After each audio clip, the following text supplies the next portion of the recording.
Chapter 1141. Yang Cheng shook his head and began to mobilize the heaven and earth energy, ready to refine the black robe at any time. I know that I may not be your match, but you should at least let me know what you have taken, and who is this guy? Yang Cheng thought that Athena would at least consider what to say after saying that. Unexpectedly, this arrogant woman only let out a disdainful snort. Humph, ignorant. Who do you think you are? Before she finished her sentence, Yang Cheng, who had been mobilizing the heaven and earth energy, froze in midair. He was shocked to find that he could not move at all. A strong and sturdy space prison with hundreds of layers was formed the moment Athena spoke. Athena's space law was untraceable, or rather, it was too fast. Although Poseidon could also overlap hundreds of layers of space, he needed time. Unlike Athena, who could do it in an instant. The parallel space around Yang Cheng seemed to have turned into a space fortress in the blink of an eye. The airtight space was something that Yang Cheng had never felt before. Not only did Athena instantly compress the parallel space by hundreds of layers, but she also condensed the density of the space. Yang Cheng instantly lost connection with the heaven and earth energy, and the heaven and earth spiritual chi could not communicate with Yang Cheng. After losing control of the chaos cauldron, it floated in midair, waiting for its master to summon it.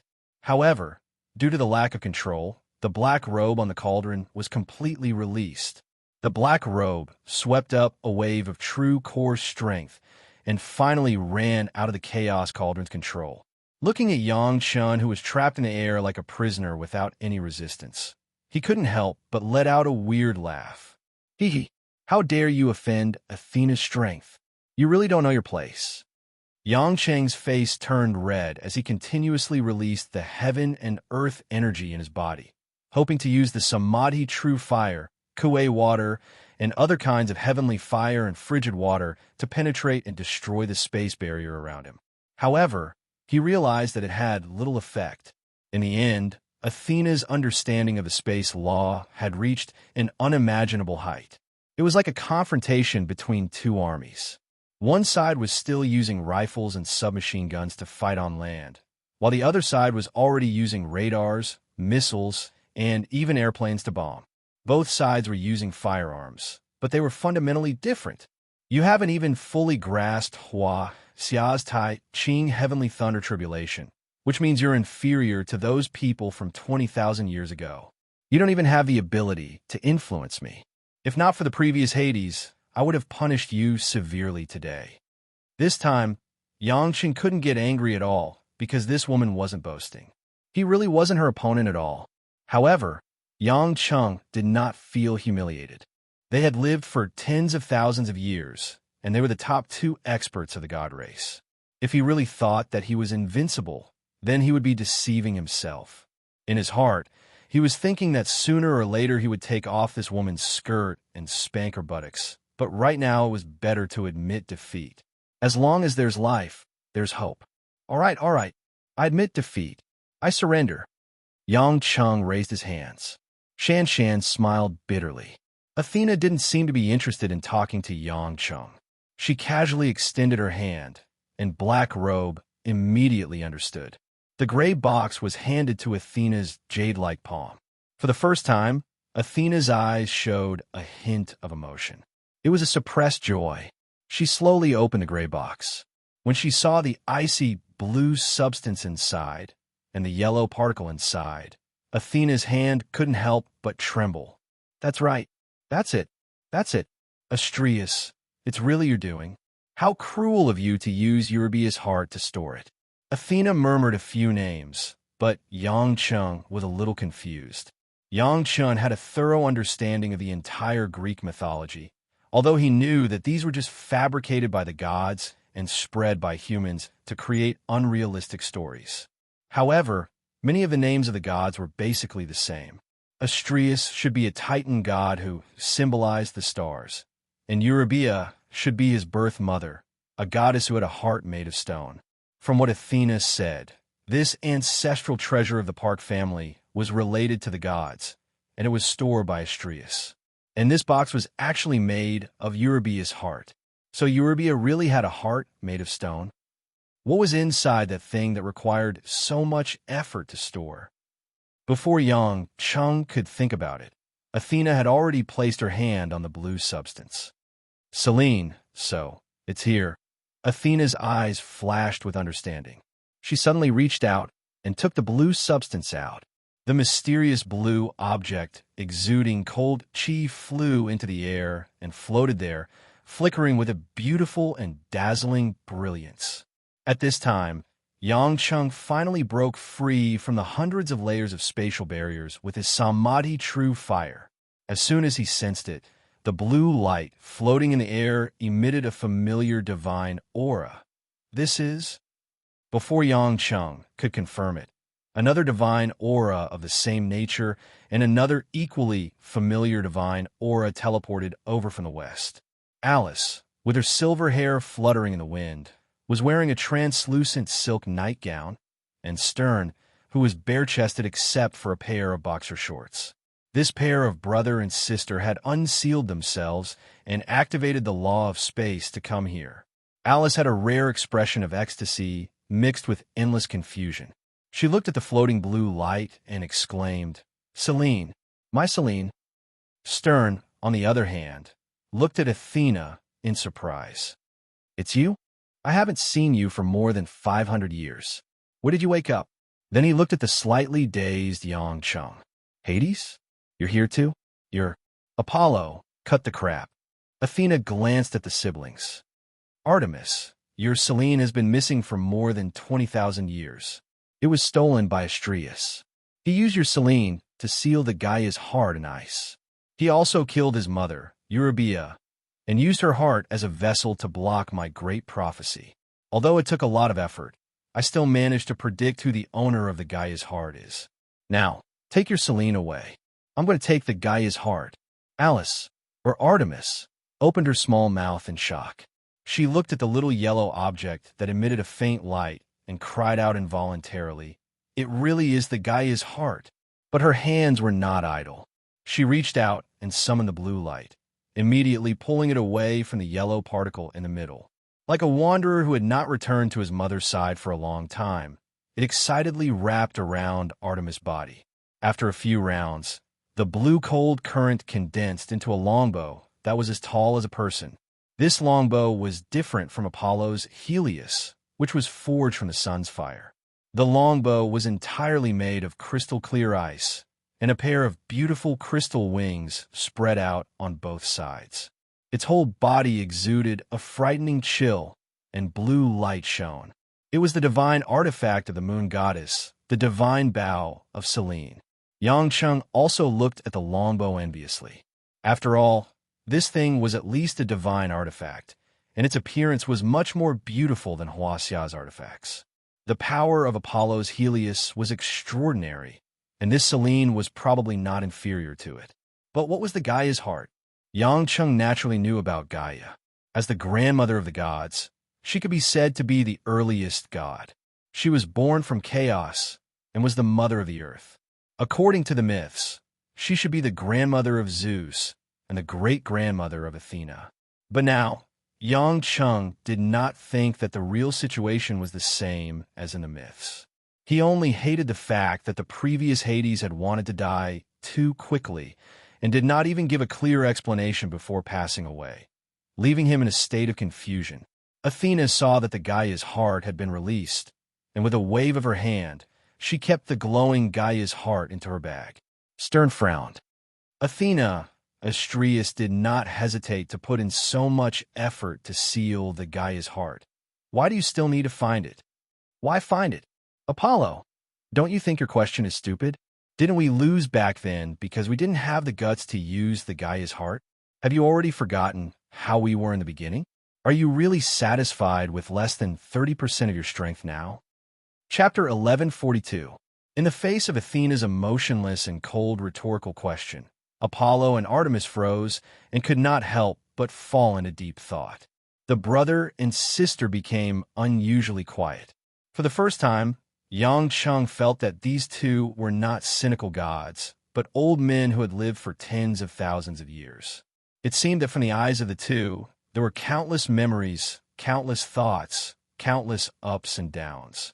In the mottled and rough years, they had witnessed too much. There were struggles. There were confusion.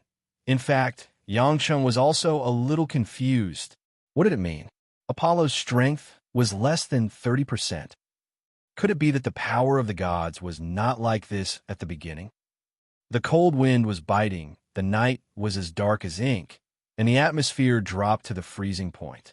After a long silence, Apollo suddenly sighed bitterly and said, "Athena, forget it. That's too crazy. Stupid." A trace of disappointment flashed in Athena's eyes. "Do you think that the earth is ours or the humans? In the universe, nothing is private. The powerful race should be above the weak ants. Even if we don't destroy this planet, sooner or later, the inferior race of humans will drag their own planet into the valley of death. Instead of leaving such a planet to such an inferior race to slowly consume, it's better to let our race rule its remaining lifespan." Artemis frowned and said, "Hey, Athena, why are you still so assertive? Even if you revive Gaia's heart, all the remaining gods restore their original strength. Defeat that man, rescue Zeus, and occupy this planet. What's the use? Our clansmen are no longer here. Do we have to rely on these people to revive the entire race?" Athena looked at the brother and sister as if they were idiots. "Don't put your single-celled thinking on me. Everything will be under my control. The future will not change. You just need to stay quietly, wait for the day to restore your strength and revive the race. Could it be your great prophecy sees the revival of the race?" Apollo asked incredulously. A strange cold light flashed in Athena's eyes. She seemed to be conveying something to the siblings, but she did not say it out loud. Apollo and Artemis looked at each other and saw a trace of complicated emotions in each other's eyes. Athena didn't want to say more. She didn't have the mood to say more than a few words to her own kind that she had known for tens of thousands of years. He glanced at Blackrobe, who was standing at the side, and suddenly disappeared from the scene. After Blackrobe let out a few strange laughs, a black whirlwind swept away. Yangcheng didn't even have time to come back to his senses before he could no longer feel Athena's aura. The speed at which the law of space moved was so fast that it made people shudder. Damn it, the thing was still taken away. "I can't face Shinshio now." Yangcheng touched his face gloomily. Stern and Alice seemed to be used to Athena's personality and were not too surprised. Turning around, Stern asked curiously, "Hades, why are you here too? Did you have a conflict with Athena?" "Not only did I have a conflict, I was also locked up for a while." Yangcheng smiled bitterly. Stern laughed and looked strangely at Yangcheng with Alice. "You've got guts. That woman isn't someone to be trifled with. She's temperamental and dictatorial, but no one can control her. You'll be lucky if you don't end up half dead if you go against her," Stern said. Yangcheng curled his lips and hurriedly asked, "Don't say useless things. Tell me quickly, what is this Gaia's heart? Why did you spend so much effort to hide it from Athena? Also, why did she say that your strength is less than 30%? Stern and Alice's expressions were troubled, and they remained silent, feeling a little sad. Yangcheng scratched his heart. "Hey, you don't have to be so mean. You still have to hide it from me?" Athena said that I'm a member of the Protoss. Alice shook her head. "No, Hades, it's not that we don't treat you as one of our own. We, the Protoss, only look at the divinity, not the origin. Since you have inherited the divinity of the previous Hades, you are one of our own. Then why are you still hiding it?" "Because it's too sad." Alice sighed. Her eyes were a little moist. "In short, don't force us to talk about Gaia's heart. It has been tens of thousands of years. After we came to Earth, we didn't want to remember it anymore. Don't worry, even if Athena got Gaia's heart, it would be useless. Our strength is indeed related to Gaia's heart, but if we could really get it back, we would have worked hard long ago. Now it's useless for her to do so." Yangcheng clearly felt that the siblings were unwilling to say more, but seeing how sad they were, he didn't have the heart to ask. Come to think of it, Christine had never mentioned this. It seemed that it was indeed a long time ago, and it was a past that the Protoss were unwilling to talk about. Although he was full of questions, Yangqing also knew that it was not the time to let his imagination run wild. Since he couldn't get anything out of them, he bid farewell to the two and returned to the ruins of the Swiss bank. Jinxiu and Park Chion were still in the basement. He didn't know if they had escaped or not. After Yangqing left, Alice and Stern both heaved a sigh of relief. "Dear, we hid it from Hades. Isn't it unfair to him?" Alice asked helplessly. Stern patted his sister on the shoulder. "We have no choice. Since Athena told us not to disrupt her plan, the rest of us should cooperate with her. I think if Poseidon and Aphrodite were here, they would choose to believe Athena like we did. After all, Hades is still too young. He won't understand the pain of watching his people die one by one every day for a long time." Alice nodded gloomily. She looked down at the divine bow of Selene in her hand and pursed her lips into a smile. "Yes, welcome back, my family." On the divine bow of Selene, a cold light flowed. The faint blue light seemed to be saying something. Back outside the Swiss bank storage building, Yangqing found that under Kim Jip's leadership, there were already people in charge of rescuing Park Chion and Jinxiu from the underground. When the unconscious Park Chion slowly regained consciousness, he was heartbroken at the loss of his family's heirloom. He felt that he had let down his ancestors and burst into tears on the spot. When he stepped forward to thank Yangqing for saving his life, Yangqing was also embarrassed. Although his cultivation had improved by leaps and bounds, Athena's strength was still far above his current level. Catching up to her might not be something that could be done in a short period of time, so he could not help him retrieve the item. Moreover, those were two items of the divine race. Although he did not know the specific purpose of Gaia's heart, judging from how Athena valued it, there must be some secret behind it. When Jinxiu saw that Yangqing had returned safely, she breathed a sigh of relief. She comforted her grandfather. The girl was not too sad. She did not believe in superstitious things like treasures to protect the family. Back at the park residence, Park Chion quickly took sleeping pills and went to bed. Jinxiu was also physically and mentally exhausted, so she went upstairs to sleep under Unyong's care. When Yangqing returned to his room, he saw Lin Ruoxi lying on the bed with a quilt wrapped around her. She pretended to be asleep. He did not know whether to laugh or cry as he sat on the mattress on the floor. He did not speak to the woman and sat down quietly with his legs crossed. When Lin Ruoxi noticed that Yangqing was not moving, she deliberately turned over to see what Yangqing was doing. When she saw that Yangqing was meditating in the wee hours of the morning, she huffed, "Damn Yangqing, stinky Yangqing. You've been out for so long, why don't you tell me why?"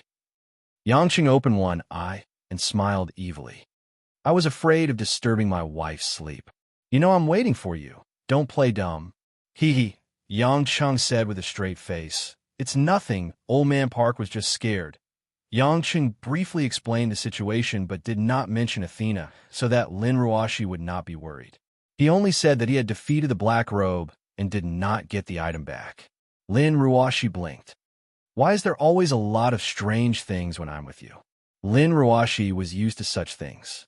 She opened her mouth and yawned before lying down again in a daze.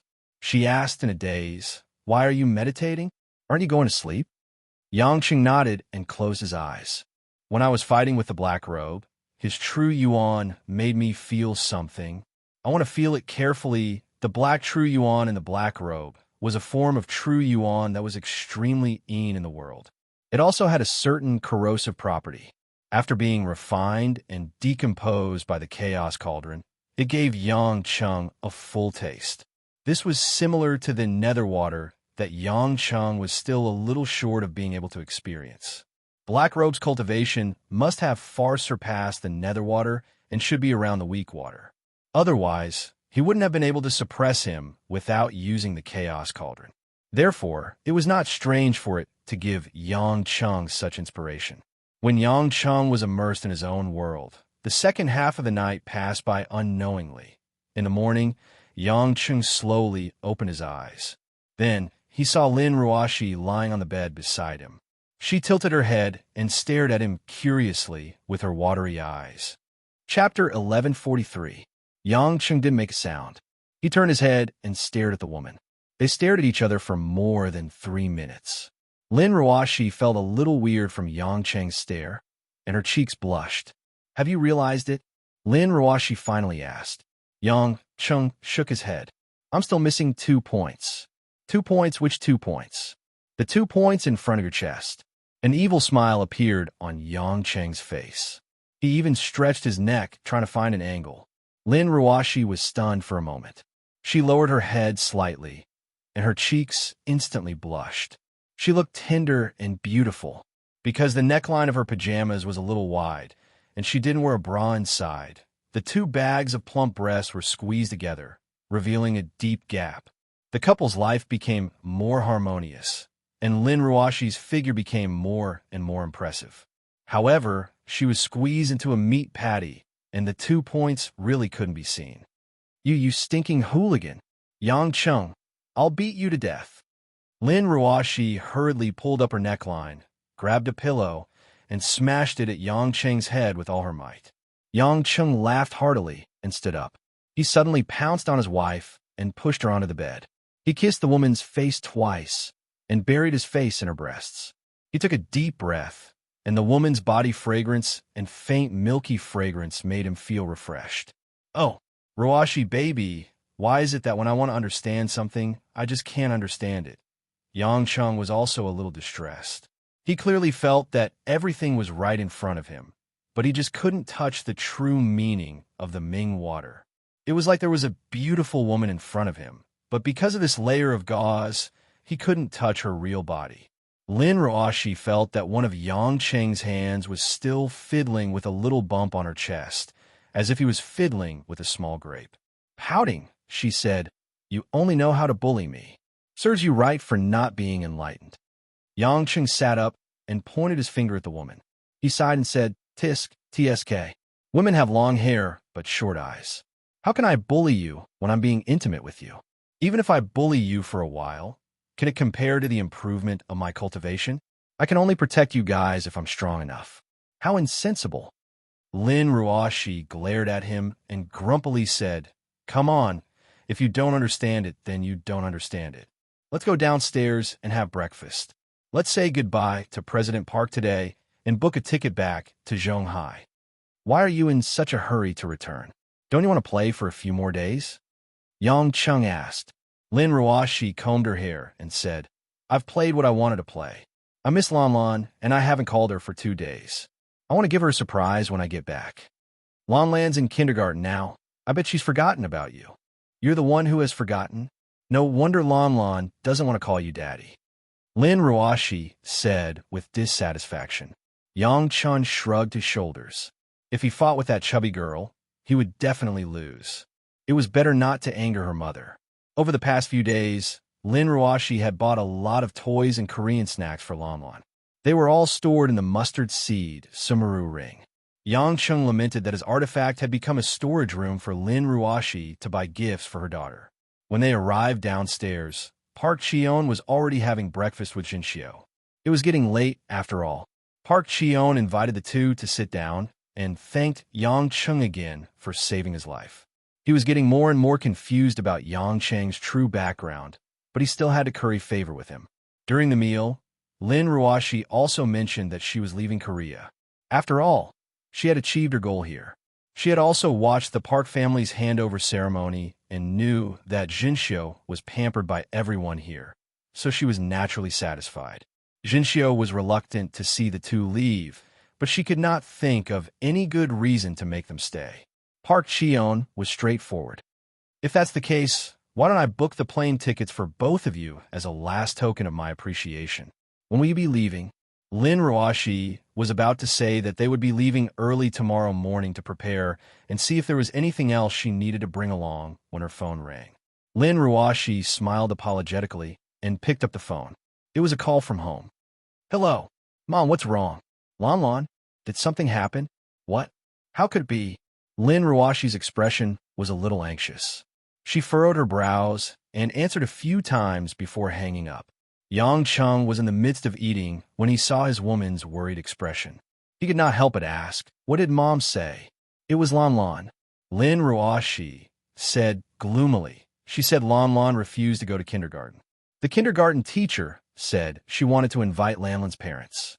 Lan Lan seemed to have a conflict with other children in kindergarten. This chubby little girl, did she twist the head off someone else's child? Yang Chung grinned foolishly. What nonsense are you talking about? Do you think Lan Lan is you? Twisting her head off at the drop of a hat. Lin Ruoshi raised her voice in dissatisfaction. However, when she thought of the scene of her daughter piercing the criminal's stomach in front of her, she couldn't help but frown and her heart beat fast. Yang Chung shrunk his body and said pitifully, "If you don't have it, then don't have it. Why are you still shouting? I have the lowest status in the family. How about we go back in the afternoon?" Lin Ruoshi sighed in frustration. That's the only way. Since something had happened to Lan Lan, Lin Ruoshi didn't want to stay any longer. In the afternoon, the two of them hurriedly returned to Zhonghai. When they arrived at their home in the western suburbs, they heard Lanlin's childish voice shouting the moment they entered the door. No, Lan Lan won't go." The little girl sat on the sofa, her two chubby little legs kicking and knocking on the sofa. Her mouth was full of unwillingness. "Io, you little ancestor, if you don't want to go, at least tell Grandma why. What exactly happened at the kindergarten?" Guo Shuahua tried to persuade her weakly, but the child didn't seem to listen. Mother Wang and Min Wang were also anxious. Looking at Lanlin's stubborn face, they didn't know what to do. Hearing the sound of the door, everyone turned around and saw that it was Yang Chung and Lin Ruoshi who entered the house with their luggage. They all unconsciously heaved a sigh of relief. Lan Lan usually listened to Lin Ruoshi the most. She should be saved now. Mom! Lanlin's little face lit up. She jumped up from the sofa like a swallow returning to its nest and flew into Lin Ruoshi's arms. If it wasn't for her cultivation, Lin Ruoshi really wouldn't be able to catch this human cannonball. Lan Lan hugged Lin Ruoshi's neck and rubbed her little face full of attachment. But following that, to everyone's surprise, Lanlin's big eyes started to moisten and glistening teardrops dripped down. Why are you crying?" Lin Ruoshi touched the child's hair and said with concern, Lan Lan, be good. Tell Mom if anything happened. Don't cry. Ruoshi, you're finally back. This child has been making a scene for a long time today. The teachers in the kindergarten kept calling to urge us, saying that the parents of the child who was beaten by Lan Lan are making a scene and want to sue us in court. Guo Shuehua sighed. The child who was beaten is dead? Yang Chung asked straightforwardly. Guo Shuehua and the rest glared at him and said, Nonsense. If he's dead, will we still be waiting here? Lin Ruoshi reached out to wipe away the tears on her daughter's face. She touched her chubby little face and asked, Lan Lan, tell Mom what happened. Mom believes that Lan Lan wouldn't hit people for no reason. Lan Lan looked at Lin Ruoshi's confident eyes and sniffed. She mumbled it was that Wang Chong who pulled Xiaoya's braid, so Lan Lan helped Xiaoya hit that Wang Chong. That Wang Chong wanted to get the other kids to hit Lan Lan, so Lan Lan pulled out all of Wang Chong's hair. After saying that, the little girl even lowered her head pitifully. Lin Ruoshi, Guo Shuehua, and the rest were all stupefied. They didn't expect things to turn out like this.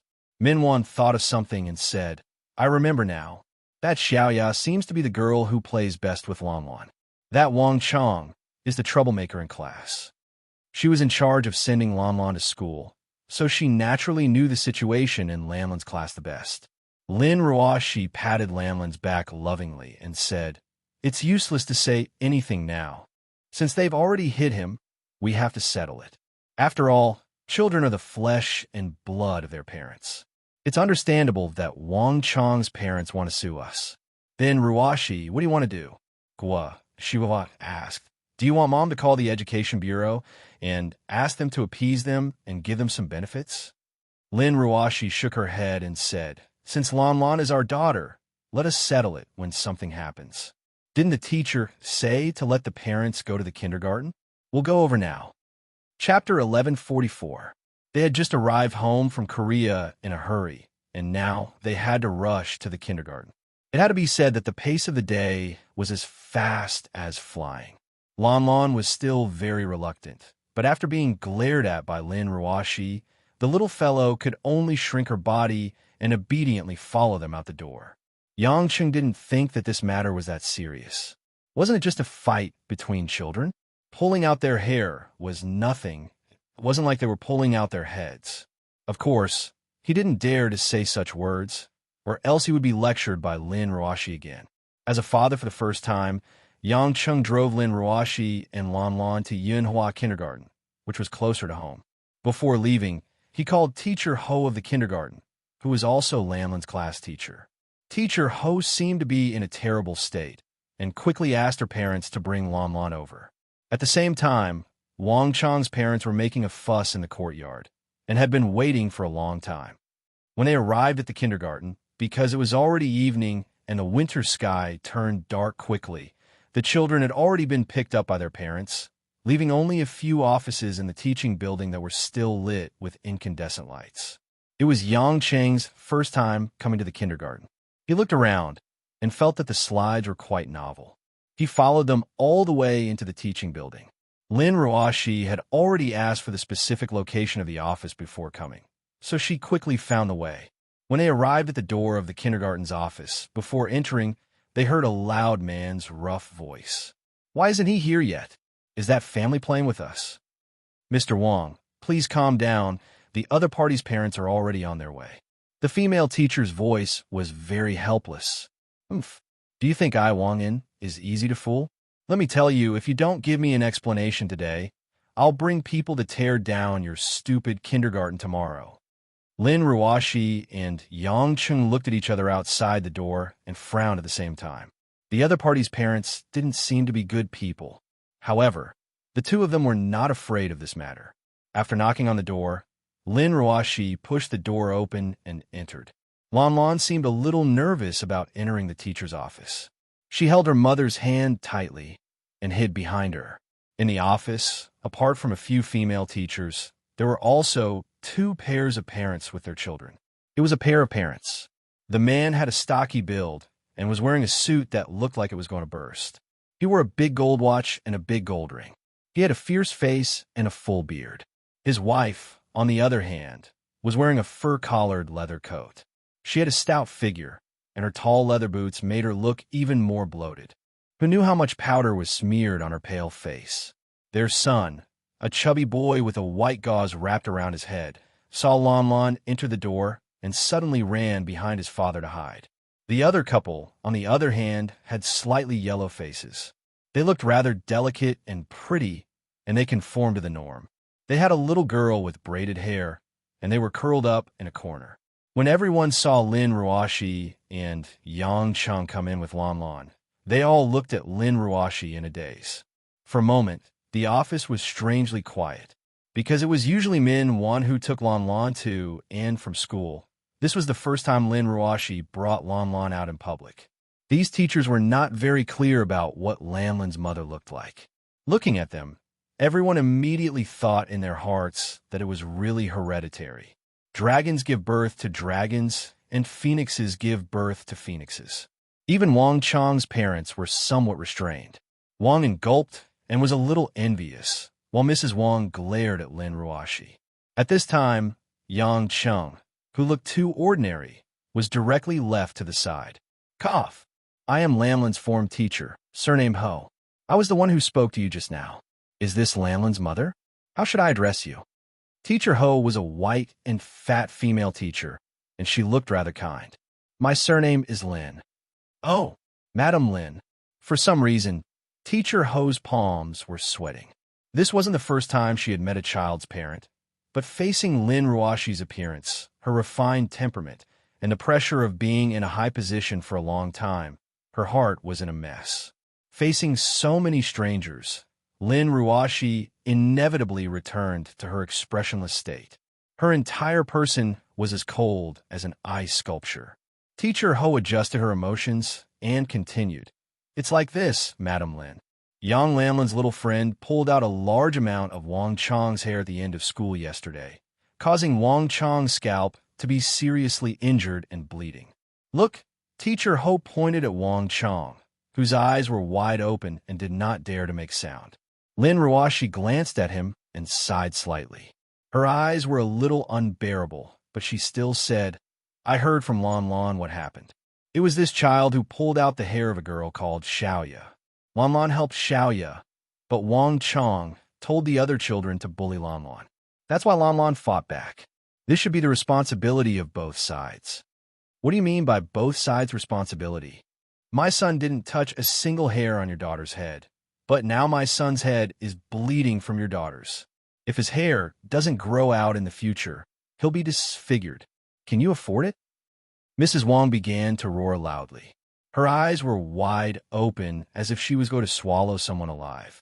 Teacher Ho was in a terrible state and said with a bitter smile, Don't be agitated. I've already specially asked Xiaoya's parents to come.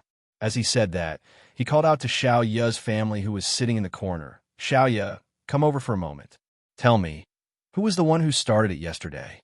Under the guidance of her parents, Xiaoya came to the front of the crowd. Her pair of black eyes kept glancing at Lon Lon, but she quickly moved away. Lon Lon hugged Lin Ruoshi's leg and pouted, as if she was a little sad. Hearing the teacher's question, Xiaoya said softly, It was Wang Chong who wanted to cut my braid with scissors. I didn't let him, so he grabbed me. Lon Lon pushed Wang Chong down, and Wang Chong told the other boys to beat Lon Lon. Lon Lon then, after throwing the other children down, she pulled out Wang Chong's hair. The little girl spoke very simply, but it was very easy to understand what had happened. Wang Chong was a little careful not to look at Teacher Ho, as if he was afraid that the teacher would scold him. No matter how mischievous a child was, he would still be afraid of his teacher. Did you hear that? My son didn't do anything to your daughter at all. It was your daughter who pushed my son down first. Furthermore, she threw all the other children down and even made my son bleed. Is this how your family teaches their daughter? Mrs. Wang was especially unkind to Lin Ruoshi, and the jealousy in her eyes made it easy to understand the reason. After saying that, he even pushed Wang in, who was staring blankly at the side. From a moment Lin Ruoshi entered the door, Wang had been staring at Lin Ruoshi. Cough, cough. Wang came back to his senses. He was here to settle the matter for his son today. That's right. To hurt someone at such a young age, if you don't kneel down and kowtow to admit your wrongs and compensate our son for his losses, don't even think about leaving today. Lin Ruoshi said indifferently. It was Wang Chong who started it. If it wasn't for our landlord's ability, she might have been injured by a group of children he called. The responsibility for this matter should be half and half. That's right, that's right. Teacher Ho also hurried to be the peacemaker. The parents of both sides should reconcile. After all, the children are so young and don't know much. How about this? Madam Lin will compensate for the medical expenses and let Lon Lon apologize to Wang Chong. Wang Chong also apologized to young Lon Lon and Xiaoya and promise not to bully girls in the future. How about this? This was considered fair. After all, it wouldn't be good for the children if it was blown up. They still had to go to school together in the future. But Wang sneered and said, Compensate? Who do you think I, Wang am? Would I care about this bit of money? Do you know how many coal mines I have in Datong? I can casually dig 2 carts of coal and smash you to death. I have people in the police station. Do you believe that no one would dare to do anything to your stupid kindergarten if I brought people to smash it? Your stupid kindergarten, if it wasn't close to where I live, do you think my son would come?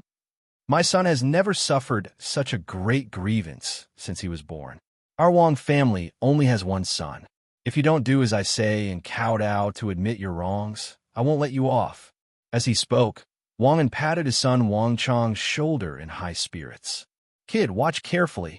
To deal with these people who think they are cultured and knowledgeable, they only know how to make irresponsible remarks. Throw money at them. Beat them up. Let's see if they submit. Wang Chong's little head kept nodding as he listened, his eyes filled with admiration for his father. Teacher Ho and the other teachers at the side frowned. With such parents, it was no wonder that such a young child would gather to bully girls. Chapter 1145. Lin Ruoshi frowned slightly, as if she hadn't heard Wang's words at all. She asked, How much is the medical fee? I'll pay double. If you want anything else, we'll have to go to court. Mrs. Wang laughed. Are you deaf, you whore? Did you hear what my husband said? Kowtow and admit your mistake. Do you think our family lacks this bit of money? You dare to scold my wife? Yang Chun, who had been quietly watching from the back, was yawning. When he heard that someone started to scold Lin Ruoshi, he immediately rushed over like a rocket. He raised his right leg and directly kicked Mrs. Wang's chest. Bam! Bang! With a muffled sound, Mrs. Wang's body flew back a step and fiercely knocked over an office table. Although Yang Chang did not really use force, this skillful kick sent Mrs. Wang flying. After all, it was not suitable to kill someone here. Everyone present was stunned. Where did this animal come from? He suddenly kicked someone, and in such a straightforward manner. Lin Ruoshi stared at Yang Chang with a headache. What are you doing? It's already messy enough, and you still want to add to it. Yang Chang laughed. These are two different things. You can talk about children's matters, but she scolded you. How can I, as her husband, tolerate it? This is a matter of principle and attitude. Lin Ruoshi did not know whether to laugh or cry. She finally understood that this guy was here to cause trouble. You? Who are you? Why do you have to kick me? Mrs. Wang was helped up by Wang and pointed at Yang Cheng and scolded. Yang Cheng proudly hooked his arm around Lin Ruoshi's shoulder. I am the husband of the child's mother. You fat pig, you are jealous of my wife because you are ugly, so I kick you. What's wrong with that? What did you say? How could I be jealous of her?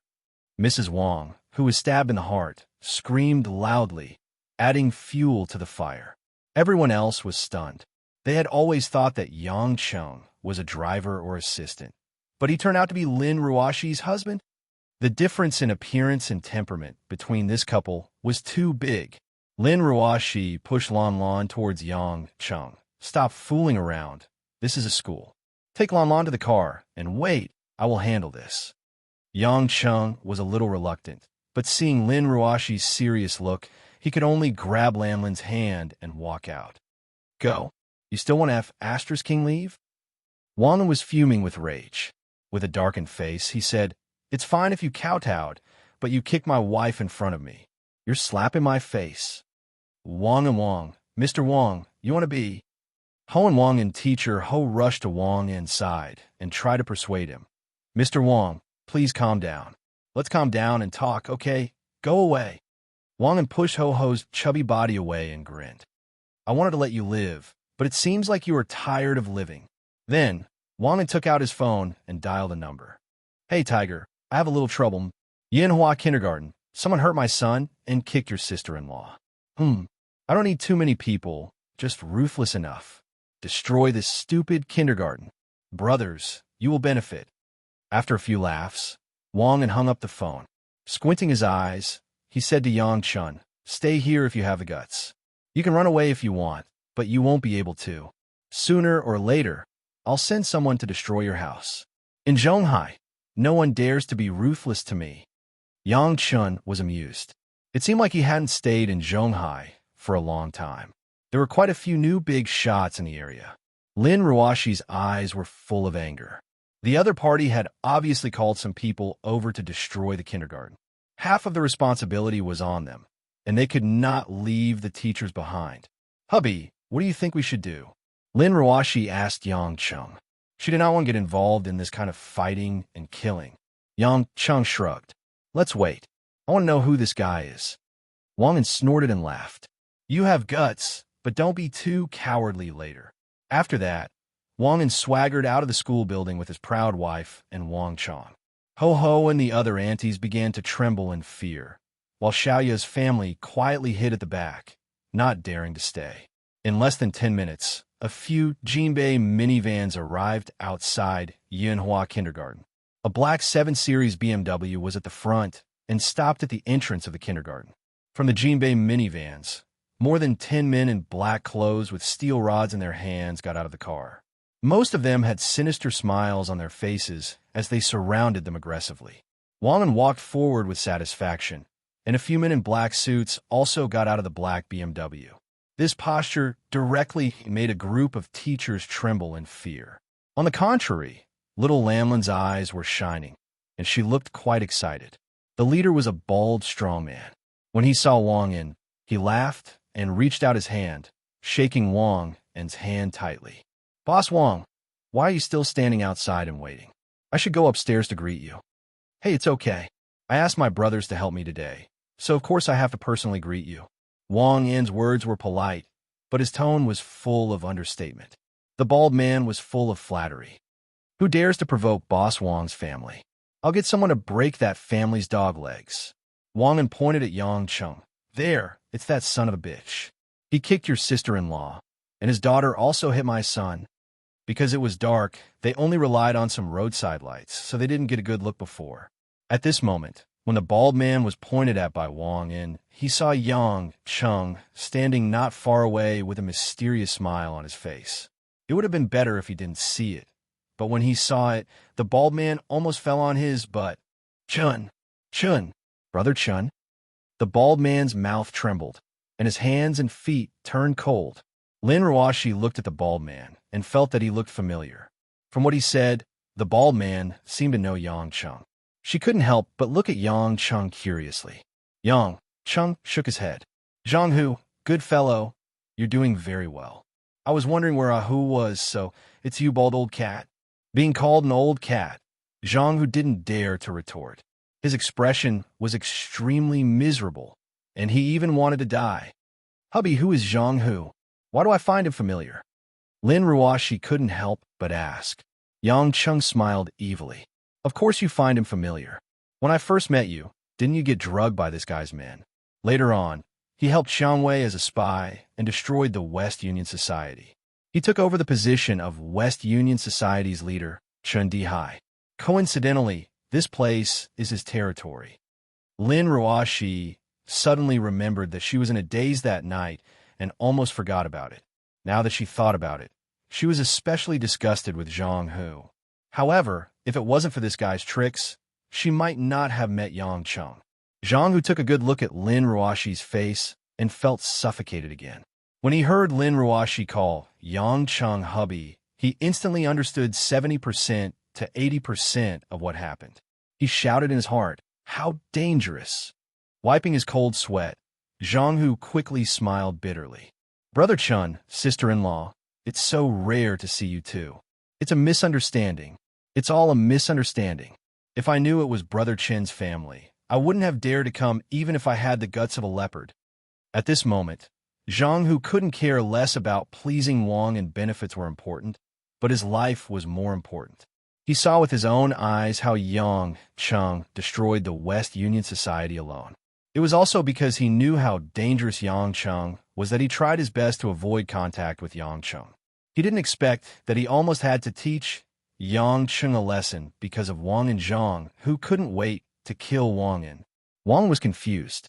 He glanced at Yang Chung strangely and said, Ahu, what do you mean? Is he someone you know?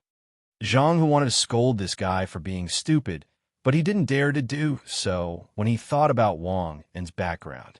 Thus, he said in a low voice, Boss Wang, let's forget about it. Harmony brings wealth. This guy isn't to be trifled with. I owe him a favor. Not to be trifled with? What's his background? Wang En asked disdainfully. Zhang, who really didn't know what Yang Chung did. He could only say, anyway, this Brother Chun is someone the entire Red Thorn Society doesn't dare to offend.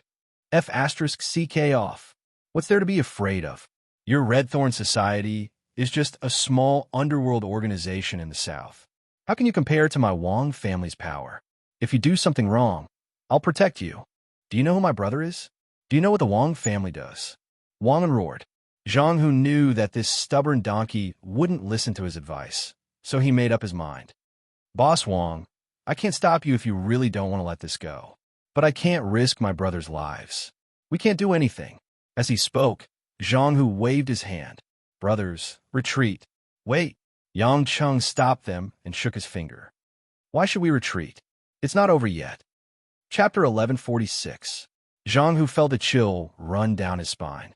He bowed and asked, Brother Chun, you're not really angry, are you? We were the ones who were blind, so please be magnanimous and let us off the hook. Is it because I haven't been in Zhonghai for too long? Or is it because the world has changed too quickly? Are the Red Thorns Society living like a lackey now? Zhang, whose expression turned bitter. It's not that bad. Although it's not as good as when President Sidhu was, Boss Zhao is doing pretty well now. Then why did you come to suck up to this guy when he called for you? Brother Chin, you might not know this, but us gangsters are actually worse off than working people. Ordinary people are good people, but if we gangsters do something big, no one can save us. We'll be lucky if the country doesn't punish us. Zhang Hu said softly. Boss Wang has a strong background. We can't afford to offend him, so we have to suck up to him. Wang was displeased when he heard Zhang Hu's words. Zhang Hu, you're sick of it, aren't you? Do you believe that I won't call the police to arrest you and throw you in jail? Zhang Hu immediately waved his hands in fright. Boss Wang, I didn't say anything bad about you. I'll leave now. Trying to leave? No way. If you don't bring your men to beat this piece of sh*t up and make him kowtow to me, I'll call the police and send all of you to jail. Wang grinned menacingly. One word from me, and you think you can live with your gangster background? Zhang Hu looked at Yang Cheng pitifully with a pleading expression. Yang Cheng smiled eerily. Don't be afraid. Just listen to me, and you'll be fine. Zhang Hu quickly nodded. Sai, Brother Chen, what should I do? Bring some men and beat him up. Huh? Zhang Hu screamed. What huh? I said bring some men and beat him up until he kowtows and begs for mercy, Yang Cheng said. Zhang Hu trembled as he tried to say something, but he couldn't find the words. Hey, piece of sh*t, how dare you talk nonsense? Zhang Hu, why are you still standing there? Are you going to jail, or help me beat him up? Wang roared. Zhang Hu glanced at Wang Yin, then at Yang Cheng's meaningful smile. Many thoughts flashed through his mind. Helping Wang Yin was definitely out of the question. Yang Cheng was someone who could really take someone's life. If he retreated, he would be offending both sides. If he didn't retreat, then he could only trust Yang Cheng. Back then, it was also because he trusted Yang Cheng that he was able to obtain his current position. Zhang Hu decided to take another gamble. Brothers, let's beat up this Wang guy. Zhang Hu clenched his teeth and shouted. A group of thugs immediately rushed forward and attacked Wang, and without saying a word. Punches and kicks instantly landed on Wang Yin's body. Wang was completely unprepared and was pressed to the ground by a few burly men. Assault! Assault! Are you rebelling? I'm going to sue you. Mrs. Wang began to scream, but she didn't dare to get close. Teacher Ho and the others from the kindergarten were also too scared to look. The situation in front of them was not something they could intervene in. Lin Ruoshi frowned slightly and asked Yang Cheng, Isn't this a bit too much? Actually, there's no need to beat someone up. Yang Cheng shook his head. I'm a vengeful person. Since he sent people to beat me up, I naturally have to send people to beat him up. Lanlin's eyes were filled with excitement. She waved her chubby fist as if she also wanted to go up and beat someone up. When Lin Ruoshi saw this scene, she immediately said to Yang Cheng, Look at you. You're teaching a child the wrong way. What are you afraid of? Why don't you say that Lan knows to protect children and uphold justice? It's okay to beat someone up. What's important is who you're beating up. More importantly, you can't take the beating yourself. While Yang Cheng was speaking, Wang Yin, who was on the ground, was already bleeding from his nose, mouth, and eyes. His face and body were covered in bruises, and the collar of his shirt was torn. Zhang Hu personally dragged Wang Yin in front of Yang Cheng, looking as if his anger had been vented. Brother Chen, what do you think? Do you want to continue? Wang Yin was afraid. He quickly shook his head and begged for mercy. Don't hit me. Don't hit me. If you continue, I'll die. Yang Cheng smiled innocently and said, It's fine if you don't hit me. Just kowtow and admit your mistake. I don't want much. Just 3 kowtows. Admit that it was your son who started this. Admit that you were rude first. Admit that you asked for it. Wang still couldn't bend down. He braced himself and said, I'm a legitimate member of the Chinese People's Political Consultative Conference. You can't do this. F***ck off. Yang Cheng kicked Wang into the ground. You're a member of the Chinese People's Political Consultative Conference? Who chose you? Aren't you a F***king businessman? Aren't you a coal boss? Don't tell me you get a vote for digging coal. Yang Cheng, who often watched the news, was quite familiar with Huaxia's political system and major conferences. Zhang Hu whispered, Brother Chun, this guy really is a member of the Chinese People's Political Consultative Conference in Zhonghai City. However, he's relying on his Wang family status in Shaanxi. His brother is the youngest deputy secretary of the Shaanxi Provincial Committee. I heard that the Wang family's ancestor is the descendant of the founding general. He came to Zhonghai 2 months ago. To put it bluntly, he's here to get some achievements so that he can get promoted. Oh, so he's a member of the government. He's the descendant of the founding general. Yang Cheng seemed to have realized something. Wang quickly nodded. There was a glimmer of hope in his eyes. Yes. Our Wang family is very powerful. If I didn't want to get some experience before becoming a government official, I wouldn't have come here. I'm going to be a high-ranking official in the future, at least at the departmental level. If you let me go today, I'll definitely give you a lot of benefits in the future. Since he had already exposed him, Wang didn't hide anything and told the truth. I don't think it's a lot of benefits. You're going to bring people to arrest us immediately. Yang Cheng sneered. Wang's thoughts were seen through. He quickly squeezed out a smile. No, why would I do that? Why don't we make a big deal into a small one? Yang Cheng's face instantly darkened. Do you want to kowtow, or do you want to be beaten again? Wang shivered. When he saw that Zhang Hu was about to hit him again, he immediately shouted, I'll kowtow, I'll kowtow. Remember to say your mistakes while kowtowing. As Yang Cheng spoke, he took out his phone and started recording. Although it wasn't necessary, it could still save him some trouble. Wang's eyes were filled with hatred. However, he wanted to get out of this situation first. So he obediently kowtowed 3 times and said it was all his fault. After kowtowing, Wang cautiously asked, Now can we go? Yang Cheng looked at Lin Ruoshi inquiringly. Lin Ruoshi took out a freshly written check from her bag. There was a total of 100,000 Xia dollars on it. She walked up to Mrs. Wang and handed it to her. This money should be more than enough to compensate for your son's medical expenses. I'm sorry for what my daughter has done, but I hope you won't do anything to make things difficult for us. After Mrs. Wang took the medical expenses, she also timidly pulled Wang and Wang Chong. The 3 of them quickly ran out of the kindergarten. Seeing that the matter seemed to be settled, Zhang Hu said with a bitter face, Brother Chun, we did beat this person, but this Wang is a cunning person. He will definitely find a way to deal with us. You're skilled and bold, so don't be afraid. But we can't resist him. If the police come to search us, Boss Zhao won't be able to protect so many of us. Yang Cheng patted the bald man's shoulder. Don't worry. The first person he will take revenge on is me. So, he won't have to care about you guys. He will be finished. Zhang Hu was stunned. He asked hesitantly, Really? The power of the Wang clan was truly great. I heard they even have influence in the central government. Damn it. If I say so, then so be it. Get lost. Yang Qing couldn't bear to explain anymore. Zhang Hu had no other choice. If there was no other way, he could ask Boss Zhao to contact them. So, he quickly left with his men.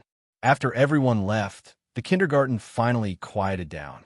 Lin Ruoshi pulled Lan Lan to teacher Ho and said, I'm sorry to have caused you trouble. I wonder if the teachers can accept this result? Teacher Ho and the others did not dare to say that they were not satisfied. They all tried their best to smile and nod. They had seen with their own eyes that Lin Ruoshi casually wrote 100,000. This was equivalent to their annual salary. A woman like this must be rich or powerful. Unbeknownst to them, Lin Ruoshi really did not care about this bit of money. If the other party spoke nicely, she did not mind paying $1 million. On the other hand, Lan Lan excitedly ran in front of Xiaoya, who was wearing a braid, and happily said with a sweet smile, Xiaoya, this time, that Wang Chong won't bully you anymore. We can, without waiting for Lan Lan to finish, Xiaoya seemed to shrink back in fear. She hid behind her mother and leaned on her thighs, not daring to show her head. Lan Lan seemed to have been electrocuted in an instant. The bright smile on her little face froze. Her big black eyes could not help but be covered with a layer of mist. Looking at this child's pitiful look, the adults were also stunned. The atmosphere was a little awkward. Xiaoya's mother forced a smile and tried to pull her daughter out. Hey, Xiaoya, don't hide. What are you doing? But Xiaoya still did not dare to show her head. It was as if Lan Lan was something very afraid in front of her. Lan Lan's pink face was full of disappointment. Big beads of tears began to roll down. She sobbed and wiped her eyes. Crying, she shouted, Xiaoya, you, don't ignore Lan Lan. Wah! The moment he heard the cry, Yang Cheng's soul was hammered. It was as if a huge rock was pressing on his heartstrings. Painful memories swept over like a torrent. Chapter 1147. At the same time, when she heard her daughter's heartbroken cries, Lin Ruoshi's heart tightened, and she felt like she was suffocating. She hurriedly went forward to hug Lan Lan and patted her daughter's back to comfort her. Lan Lan, Lan Lan, don't cry. Baby, don't cry. You won't be pretty if you cry. But Lan Lan had no intention of stopping crying at all. She hugged Lin Ruoshi's neck. Her little face pressed tightly against it as tears streamed down her face. Lin Ruoshi was anxious, and she didn't know where to start. Why was this Xiaoya hiding from Lan Lan? Why did it feel like things were getting worse? Xiaoya's parents were also full of guilt, but this daughter refused to say anything, and they didn't know what to do. Teacher Ho came forward and said with a bitter smile, Madam Lin, there are some things that you two might not like to hear, but Lan Lan didn't come to school today. It's very likely because the children aren't willing to play with her anymore. What do you mean, why? Lin Ruoshi was stunned. Teacher Ho sighed and said, Actually, it's not hard to understand. Although Lan Lan fought with Wang Chong to help Xiaoya yesterday, Wang Chong found so many boys to fight with Lan Lan, but they were all beaten down by Lan Lan alone. The other boys were still fine, falling to the ground. But when Wang Chong's hair was pulled out by Lan Lan, his entire scalp was covered in blood. Think about it. Such a young girl could be so strong. Knocking all the boys over, and even directly pulled out Wang Chong's hair, even scratching his scalp. It was bloody on the spot. How could the children not be afraid? Lin Ruoshi stood there in a daze, then looked at Lan Lan, who was crying nonstop in her arms, feeling like her heart was about to break. Even as an adult, she could imagine how sad Lan Lan was at that moment. She was clearly trying to help her good friend. She was clearly the one who was bullied, yet she stood up to settle the matter and protect her good friend. As a result, the other children began to be afraid of him and avoided him from playing with him. Even the friends he was protecting ignored him. For Lan Lan, who had always yearned to play with the children, it was not easy for her to integrate into this circle, but she was regarded as an outsider by the other children. The more you care about someone, the easier it is to hurt them. Without a doubt, this was a huge blow.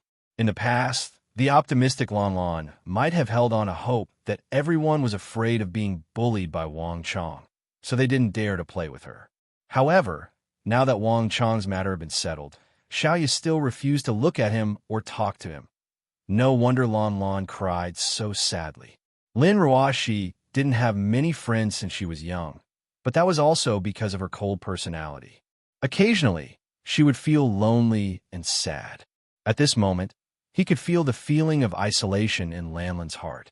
For such a young girl, it was like a knife cutting into her heart. With no other choice, Lin Ruoshi could only look at Yang Cheng for help. Hubby, what should we do? Lan Lan is so sad. However, Yang Cheng seemed to be immersed in his own thoughts and did not come back to his senses for a moment. After Lin Ruoshi shouted a few times, Yang Cheng finally woke up from his stupor. Looking at the crying Lan Lan, and then looking at the timid Xiaoya, Yang Cheng said expressionlessly, "Let her cry. A child who knows how to cry is better than a child who doesn't know how to cry." What? You don't even know how to comfort a child? Lin Ruoshi rolled her eyes at him. After thinking about it, she could only say to Lan Lan, "Darling, Mommy will take you to eat, okay? What does Lan Lan want to eat today? Mommy will buy everything for Lan Lan to eat." Hearing that it was time to eat, Lan Lan's crying actually decreased a lot. She sobbed and pouted. "Meat, meat, meat? What meat?" "Beef." At the mention of food, Lan Lan finally stopped crying. While Lin Ruoshi heaved a sigh of relief, she also felt a little helpless towards this little foodie. After bidding farewell to Teacher Ho and the rest, Xiaoya's family also left. Yang Cheng's family of 3 went to the nearby Western restaurant to eat steak. Although Lan Lan still did not smile, she finally stopped crying. However, the little girl's sad eyes still made it hard for people to anshin. When they arrived at the Western restaurant, they directly booked a secluded table. Lin Ruashi conveniently bought all the surrounding tables so that Lan Lan could have a good environment to eat to her heart's content. The waiters in the restaurant knew that this was a money-burning customer, so they naturally did not dare to say a word. They did not even dare to say a word when Lin Ruashi directly ordered 20 steaks. Lan Lan sat on an elevated chair with a napkin wrapped around her. Both her hands were holding forks, and she used each hand to pick up a piece of steak. She opened her mouth left and right and chewed with a woo-woo sounds. Her efficiency was so high that it completely made the waiters who were watching from afar stare at her. Usually, seeing her daughter eat with such gusto, Lin Ruashi would only be filled with bliss. But today, as Lan Lan ate, there were tears in the corners of her eyes, making Lin Ruashi find it hard to swallow. Yang Qing's expression, on the other hand, was normal. After eating 5 steaks, he did not eat anymore. His gaze was gentle as he looked at Lan Lan, as if something was flowing through his eyes. After the meal, Lin Ruashi patted Lan Lan's little head and asked, "Is Lan Lan full?" Yes. Lan Lan rubbed her round little belly and could not help but ask, "Mummy, why are the children afraid of Lan Lan? Do they not like Lan Lan?" Looking at the child's clear and innocent eyes, Lin Ruashi's nose turned sour. She forced herself not to cry and shook her head, saying, "How can that be? Lan Lan is so cute, and she even protects Xiaoya. She's a good child. But Xiaoya also doesn't play with Lan Lan anymore." Lan Lan lowered her head dejectedly. Lin Ruashi turned her head away and could not say a word. She frantically wiped the corners of her eyes. At first, she was already worried that Lan Lan's physique was too special and that she would not be able to get along well with other children. She did not expect things to end up like this. At this moment, Yang Cheng stood up and carried Lan Lan up from the chair. He turned around and said to Lin Ruashi, "Pay up. I will wait for you outside." After saying that, Yang Cheng carried Lan Lan out of the Western restaurant. At 7 or 8 o'clock at night, it was the time when the city was brightly lit with neon lights and red lights. The weather in the middle of November was rather cold. Many passers-by wore warm jackets and hurried along the streets. Yang Cheng carried Lan Lan to a resting area on the pedestrian street and sat side by side with Lan Lan on a long metal bench. Behind them was a large flower bed, and on both sides were passers-by. There were all sorts of colorful words flashing on the shop fronts. In the bustling city, no one would notice this pair of adults and children in the dark. Lin Ruashi walked behind. When she saw the two of them sitting down, she sat on another bench nearby. She just thought that Yang Cheng wanted to take Lan Lan for a walk, so she did not ask why. Lan Lan opened her eyes wide and looked at the people walking around. In the little girl's eyes, there was a lot of novelty in the world.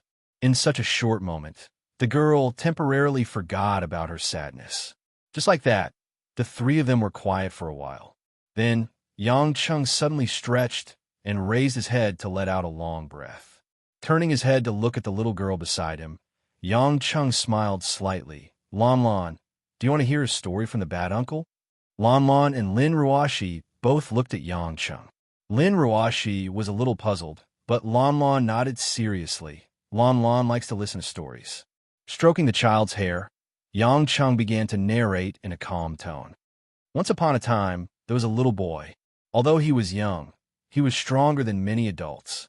He could run very fast, and he could also smash a stone with one fist. In short, he was very powerful.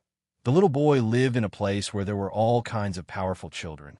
They trained every day on how to kill people with guns, knives, fists, and poison. In short, in the little boy's world, other than killing people, what he had to do was not to be killed by others. Listening to Yang Cheng's narration, Lan Lan was a little entranced, and Lin Ruashi realized that this was most likely Yang Cheng's own narration. Suddenly, one day, the little boy went to an orphanage and wanted to kill a person who happened to be donating money there. That person said he was going to donate money, but in fact, he was using the money to buy the girls in the orphanage, and then let those girls be bullied. The little boy killed the bad person, and at the same time, the little boy fell in love with the orphanage. because there were many children who were his age there. They played games, chased each other, and seemed to be very happy. The little boy also wanted to know how that kind of smile was obtained. He was very envious. So, he appeared in front of them, said that he was a child from a nearby family, and asked if they could play with him because he had no friends. They happily accepted the little boy and taught him how to play games, catch beetles, raise goldfish, and play with all kinds of things. Just like that, the little boy occasionally went to kill people at night and played with those children during the day. They all became very good friends, and those children would even give the little boy candy to eat. The little boy suddenly realized that there was more to this world than just killing and being killed, and there were other things that he found more interesting.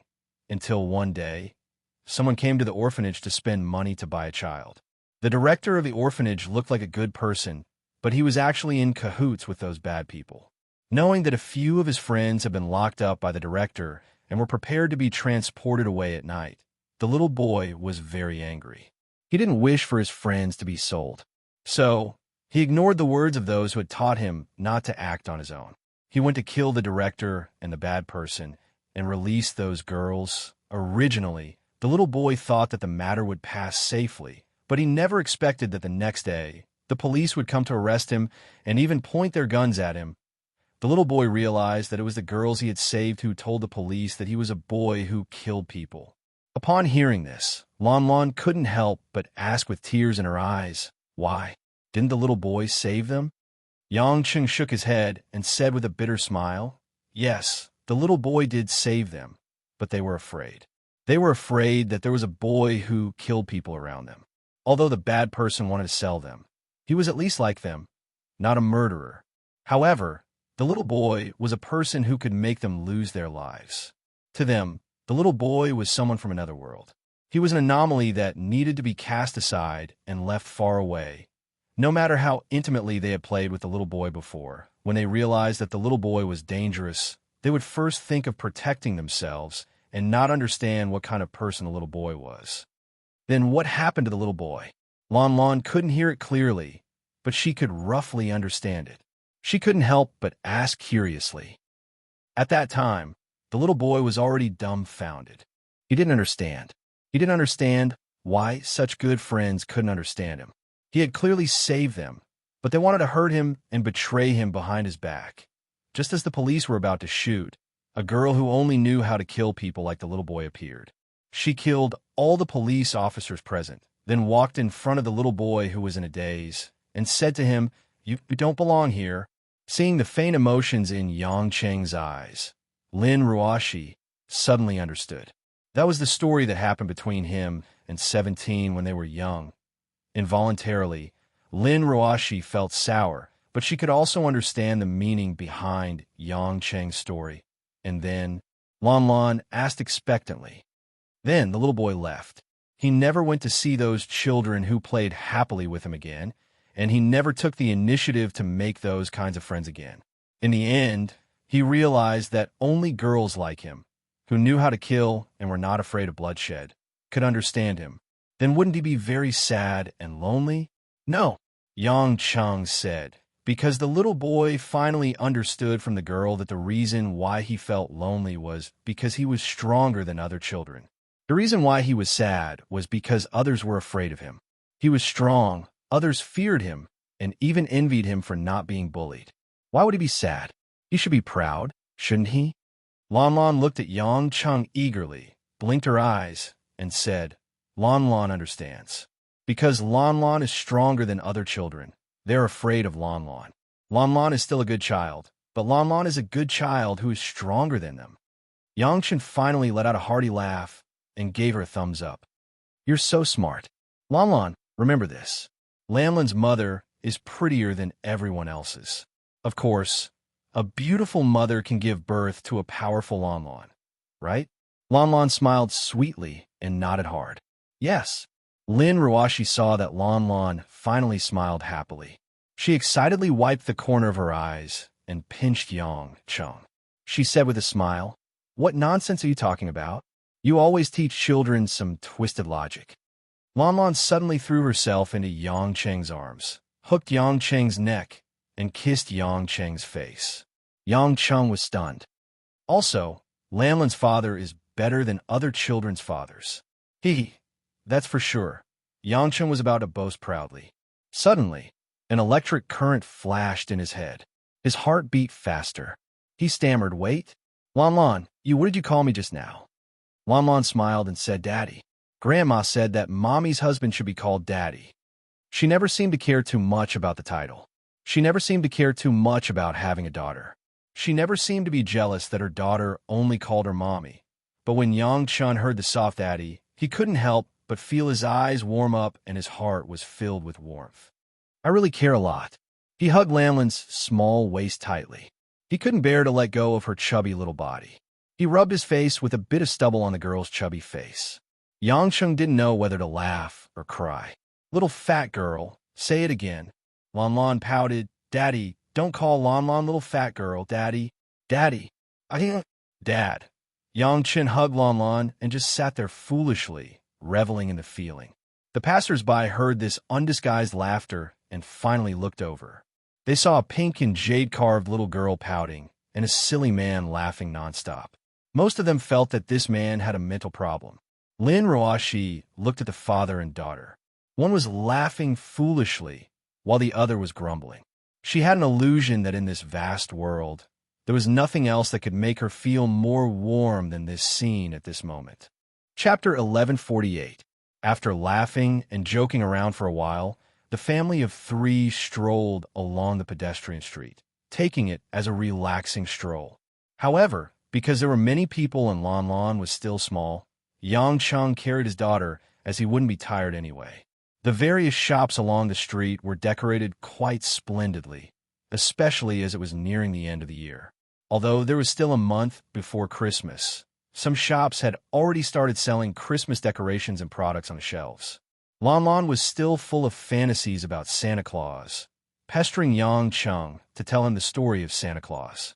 Yang Chung had no choice but to slowly tell the story to the child, and Lan was very fascinated by it. When they walked outside a gift shop, a large Christmas tree as tall as two people attracted the attention of many passers-by.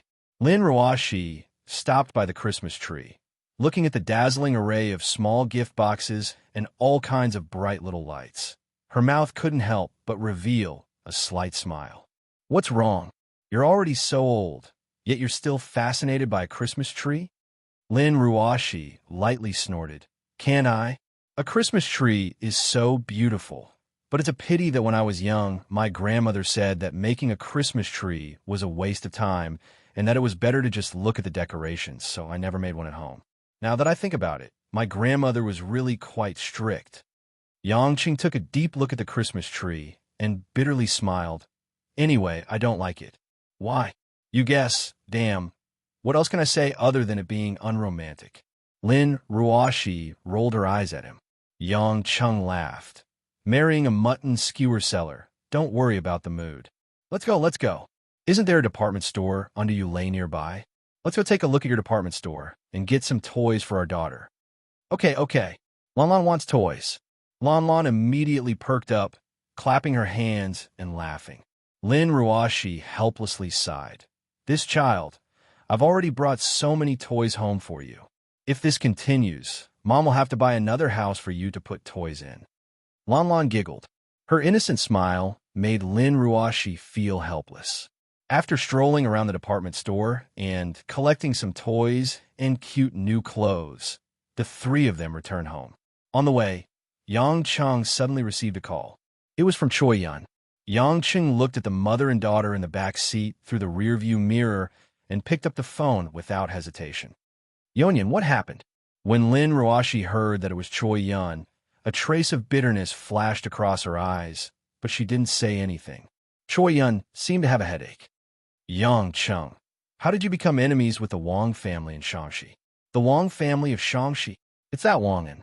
He just came here to do business this year and was elected as a member of the Chinese People's Political Consultative Conference," Choi Yun said in distress. "He called the police station and said that you asked the triads to beat him up. Lan even injured his son. He said that I must solve it by tomorrow morning, or else he will report it to the family." Yang Chung smiled knowingly. This guy was really efficient. He really went to the police. No wonder there were people in the police station. What's the background of the Wang family? He seems very arrogant. Their background is really not small.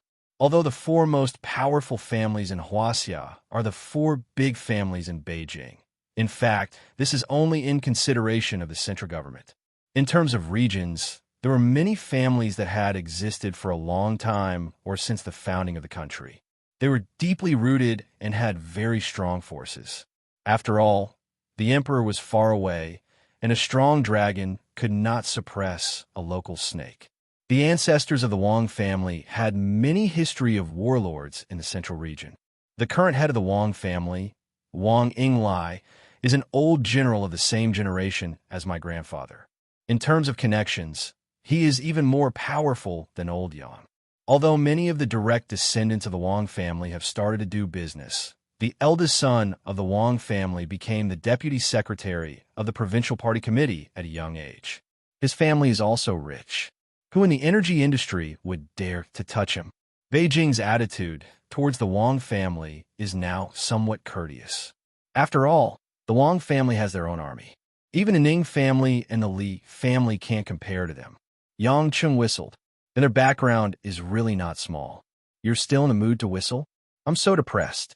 The Wang family isn't someone you can suppress just because you want to. They have real armed forces. It's not an exaggeration to say that they are the local tyrants. Choi Yun said angrily. Yo, isn't our chief, Kai, always abhorred evil? Why don't you just help me arrest such a villain? Yang Cheng teased. Do you think I don't want to? That Wangin is here to gain political achievements. He came here to guild so that he can go back to business and become an official. But he has a strong background. He is a direct descendant of the Wang family. His cousin is the eldest son of the Wang family. Our Kai family doesn't even have actual military power. Why do we have to fight with him? If my dad knew that I offended the Wang family, he would definitely make me resign and go back to Beijing. But then again, anyone could be a member of the CPPCC these days. Even actors and singers can come to participate in politics. I don't even know if they represent fans or movie fans. Yang Cheng said weakly. How would I know about this? But I really don't have the mood to play these retarded games with them. Then how about I go to Shaanxi and beat them up? Are you crazy? What if the Wang family gets angry and starts a riot? Can you kill thousands of people? Yang Cheng thought about it and agreed. This trouble was really hard to deal with. It seemed that he couldn't fight them head-on. Although he was unwilling, Yang Cheng felt that it was enough to reveal his identity as a member of the Yang family. So he said, just tell that person that I am a member of the Yang family. I have no interest in cutting off their official path. Just go your own way and don't cause trouble. Choi Yun thought for a moment and said, That's fine. Since you agreed to reveal your identity, then I'll tell him. I'm afraid that you don't like to use your background to suppress people, so I don't dare to say it. Yang Cheng wanted to say something more, but Choi Yun seemed to be quite busy on the other side. She hurriedly said, I can't say any more. A friend invited me to dinner. I've been waiting for a long time. See you another day. Bye. Before Yang Cheng could come back to his senses, the woman had already hung up. Frowning, Yang Cheng had a bad feeling. A friend invited him to dinner so late at night, and he had been waiting for a long time? It couldn't be a guy, right? Didn't that guy with the surname Wei pretend to be working together last time? He was actually hitting on girls. Although he often met with women, he did not spend much time with them other than teaching them how to cultivate and do things ambiguously. Yang Cheng felt that it was time to have a deeper understanding of women's social circle. Lin Ruoshi, who was behind him, asked, Is it that guy called Wangin? Is it that difficult to deal with the Wang family? Yang Cheng turned around and said with a smile, No matter how big the problem is, I'll take care of it. Don't worry. When they returned home, Guo and Mother Wang found out what had happened and felt that it was ridiculous. Guo also knew about the Wang family's background and was a little worried. But she still thought about Lan first and could not help but ask, Then, will Lan still go to Yunhua kindergarten in the future? If the children continue to ignore Lan, they will be too disappointed. What does Lan think? Will she go to kindergarten tomorrow? Lin Ruoshi asked. Lan tilted her head and thought for a while, then nodded seriously. Yes, Lan Lan can't run away. Lan Lan is a good child. Lin Ruashi smiled with relief. If the other children don't play with Lan Lan will go and tell the teacher not to cry anymore. Lan Lan nodded innocently, playing with a new Barbie doll in her hand. She had long forgotten about all the unhappy things in the past. For the next 2 days, Lan Lan went back to the kindergarten. Nothing much happened. After all, children were prone to forgetting things. Since they were playing together, it was natural for them to turn the page in a daze. However, Xiaoya and the other closest friends of Lan Lan subconsciously did not dare to get too close to Lan Lan. There was always a little psychological trauma. Lin Ruashi began to work as usual. It was close to the end of the year, and the subordinate shopping malls and department stores were very busy. Yang Cheng first ran to find Li Jingjing, who was already working in the education bureau. He brought Li Jingjing home, and after meeting with Guo Hua and the others, he told some of his true identity and so on to the woman. Li Jingjing never thought that after not seeing him for a year, Yang Cheng's identity would change so much. She could not imagine that she would suddenly start that mysterious cultivation. However, after all, Li Jingjing had seen a lot of Yang Cheng's extraordinary performance, so she was not too excited. However, she started relatively late and was a little worried that she would not be able to catch up with the other women. Yang Cheng also planned to go to Li Jingjing's home to visit old Li and his wife. After all, they were one of his father-in-law and mother-in-law. He had to see them anyway. It was not a good thing to hide. But Li Jingjing felt that it was better to wait for the future. She wanted to give old Li and his wife a heads up before going, so that old Li's body would not be excited. Yang Cheng also felt that it was reasonable, so he let the women arrange it themselves. After settling Li Jingjing's matter, he returned to Yulei Entertainment Company, which he had not worked for a long time. As a boss, when Yang Cheng walked into the office building, many employees felt that he was unfamiliar. When he saw Hanya in the office, she looked more and more like a white-collar female ninja. She wore a black and white uniform skirt, and her proud figure looked really eye-catching. She stood respectfully in the office and bowed to him. Yang Cheng suddenly felt a sense of guilt in his heart. He was really too irresponsible. He put the dignified leader of the Yamada sect here as his secretary and let her do all the work. Henya's servile training since childhood had created her character of working hard without complaint. When she saw Yang Cheng, there was only joy and a deep sense of longing in her beautiful eyes, but there was no resentment or dissatisfaction. Chapter 1149. Perhaps it was because of the guilt accumulated over the past few days, or perhaps it was because his heart was getting warmer and warmer. Yang Cheng strangely wanted to comfort this female ninja who only knew how to kill people. It's been hard on you these days. Yang Cheng smiled awkwardly and gently patted Hanya's back. Hanya, on the other hand, felt as if she was struck by lightning. Suddenly, her eyes turned red and moist as she stood there stiffly. Yang Cheng was shocked. What was going on? What's wrong with you? Hanya hurriedly raised her head and bowed deeply. I'm sorry, master. I was just too touched. Yang Cheng didn't know whether to laugh or cry. What's there to be touched about? I'm the one who's letting you down. You're the leader of the Yamada sect. Although I'm your boss, it's a waste of your talent. Hanya smiled and shook her head. No, I enjoy working here because my colleagues treat me as an equal woman. I can feel everyone's true feelings and experience the joy of ordinary people. It's good that you can think like that. I was worried that you would hate me and think that I was purposely messing with you. I'm actually a very lazy person. Having some achievements is forced by life. You're very serious and focused in your work. I admire this about you. At least I'm not as good at managing a company as you are.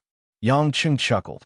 Hanya looked at Yang Cheng and faintly said, Master, you're so nice. Yang Cheng shuddered. Why did her eyes have a hint of young girl in love? Don't look at me like that. It's embarrassing. Hanya's face was dyed with a layer of red. She pursed her lips and smiled. Ever since I was young, no one has ever treated me so gently. Ever since I met Master, I've felt the joy of life. All right, I'm getting mushy. Yang Cheng laughed weirdly.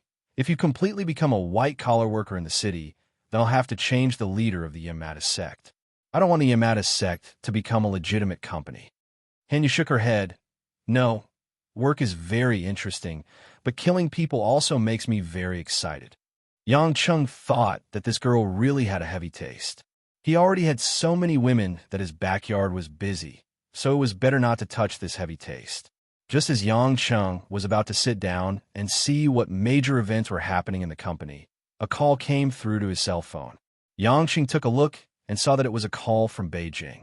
He picked it up and found that it was indeed Yang Gongming. Hey, old man, what's the matter so early in the morning? You're still the same. Can't you be a little more respectful?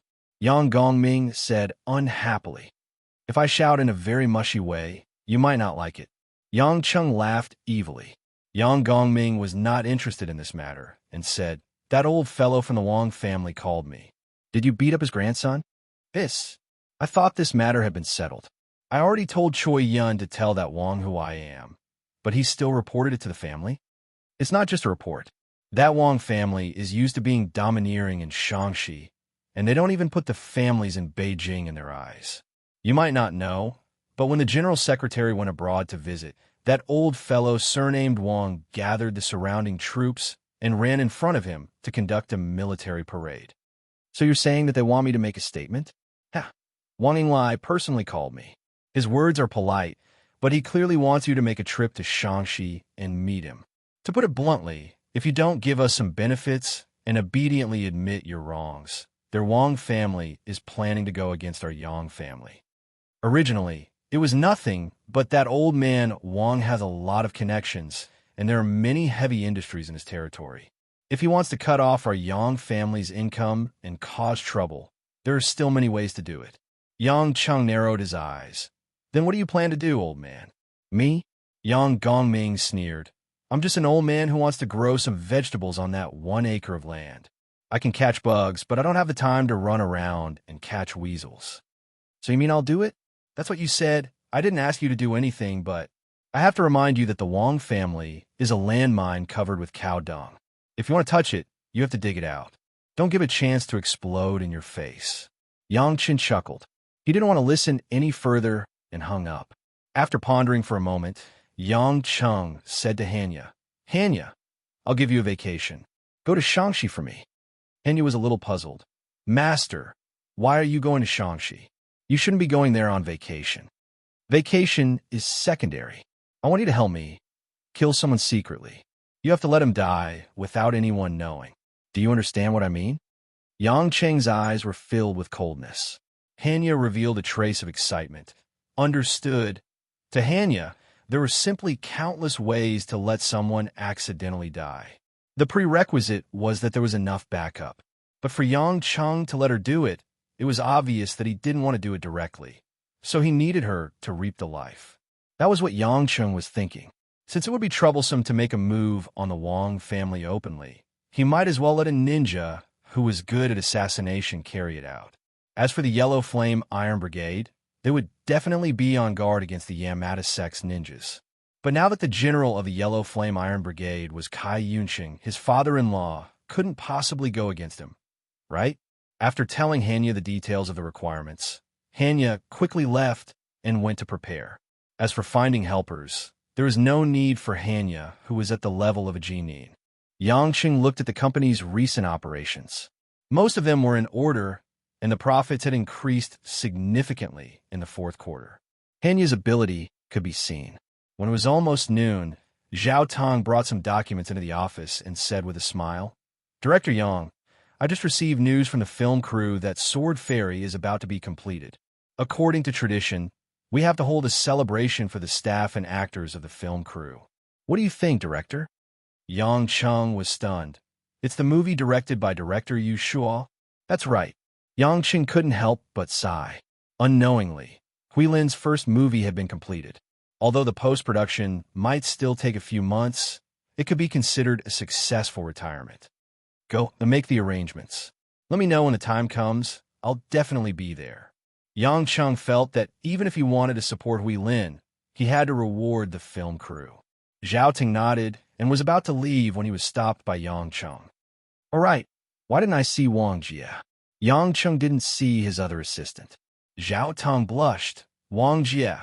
She's pregnant and at home. Yang Qing looked at this guy's weird expression and couldn't help but laugh. Could it be that you guys... Zhao Tong smiled stiffly. Hee, while Director Yang wasn't around, we went back to our hometown to get married. Otherwise, it wouldn't be good for Wang Jie to tell others that she's not married when she's pregnant. Yang Cheng sighed. Many things had happened around him, and he didn't pay attention when he was running around. He could only congratulate Zhao Tong and promise to give him and his wife more red packets at the end of the year.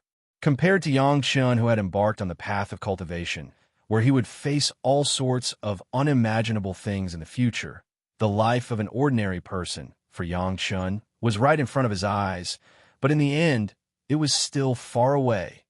Beijing, Ning residence. It was rare for Ning Guangyao to have time to read the newspaper and drink tea at home. He was sitting on a chair in the study, tapping the desk with one hand and frowning slightly, thinking about something. A Ning family member stood at the door of the study. After reporting something, he left quietly. On the two soft chairs on either side of Ning Guangyao's study, there were two men in simple navy blue and white gowns respectively. These two men looked to be in their 40s, and they had average looks. However, there was a hint of arrogance in between their brows, as if they were the main characters in the study. We've been looking for so long, but we still can't find Ning Guodong. Ning Guangyao, these good-for-nothings that you've trained are all useless, one of the men in navy blue said. Ning Guangyao smiled bitterly. You're right, Elder Ning, Exin. I must find some time to reorganize myself. Ning Xin snorted. The fourth elder asked me and Ningda to look after you.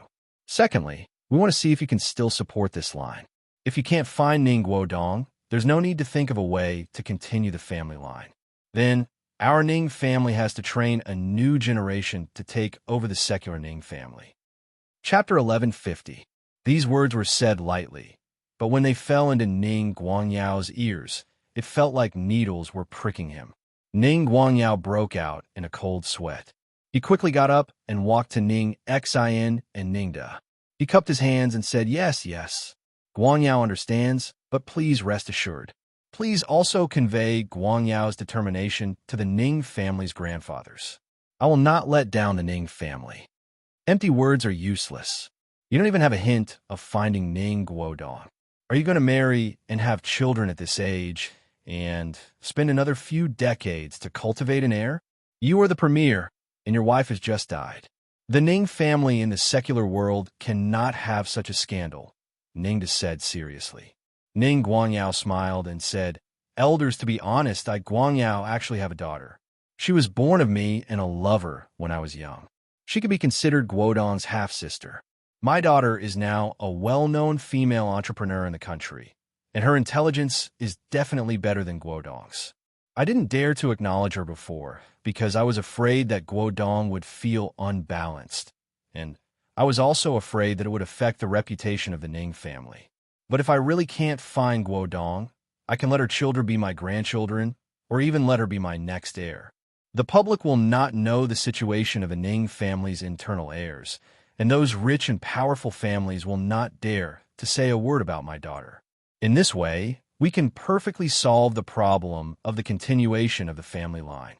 Nonsense. How can the daughter you have with your lover not be criticized by the other families? Ningda said angrily.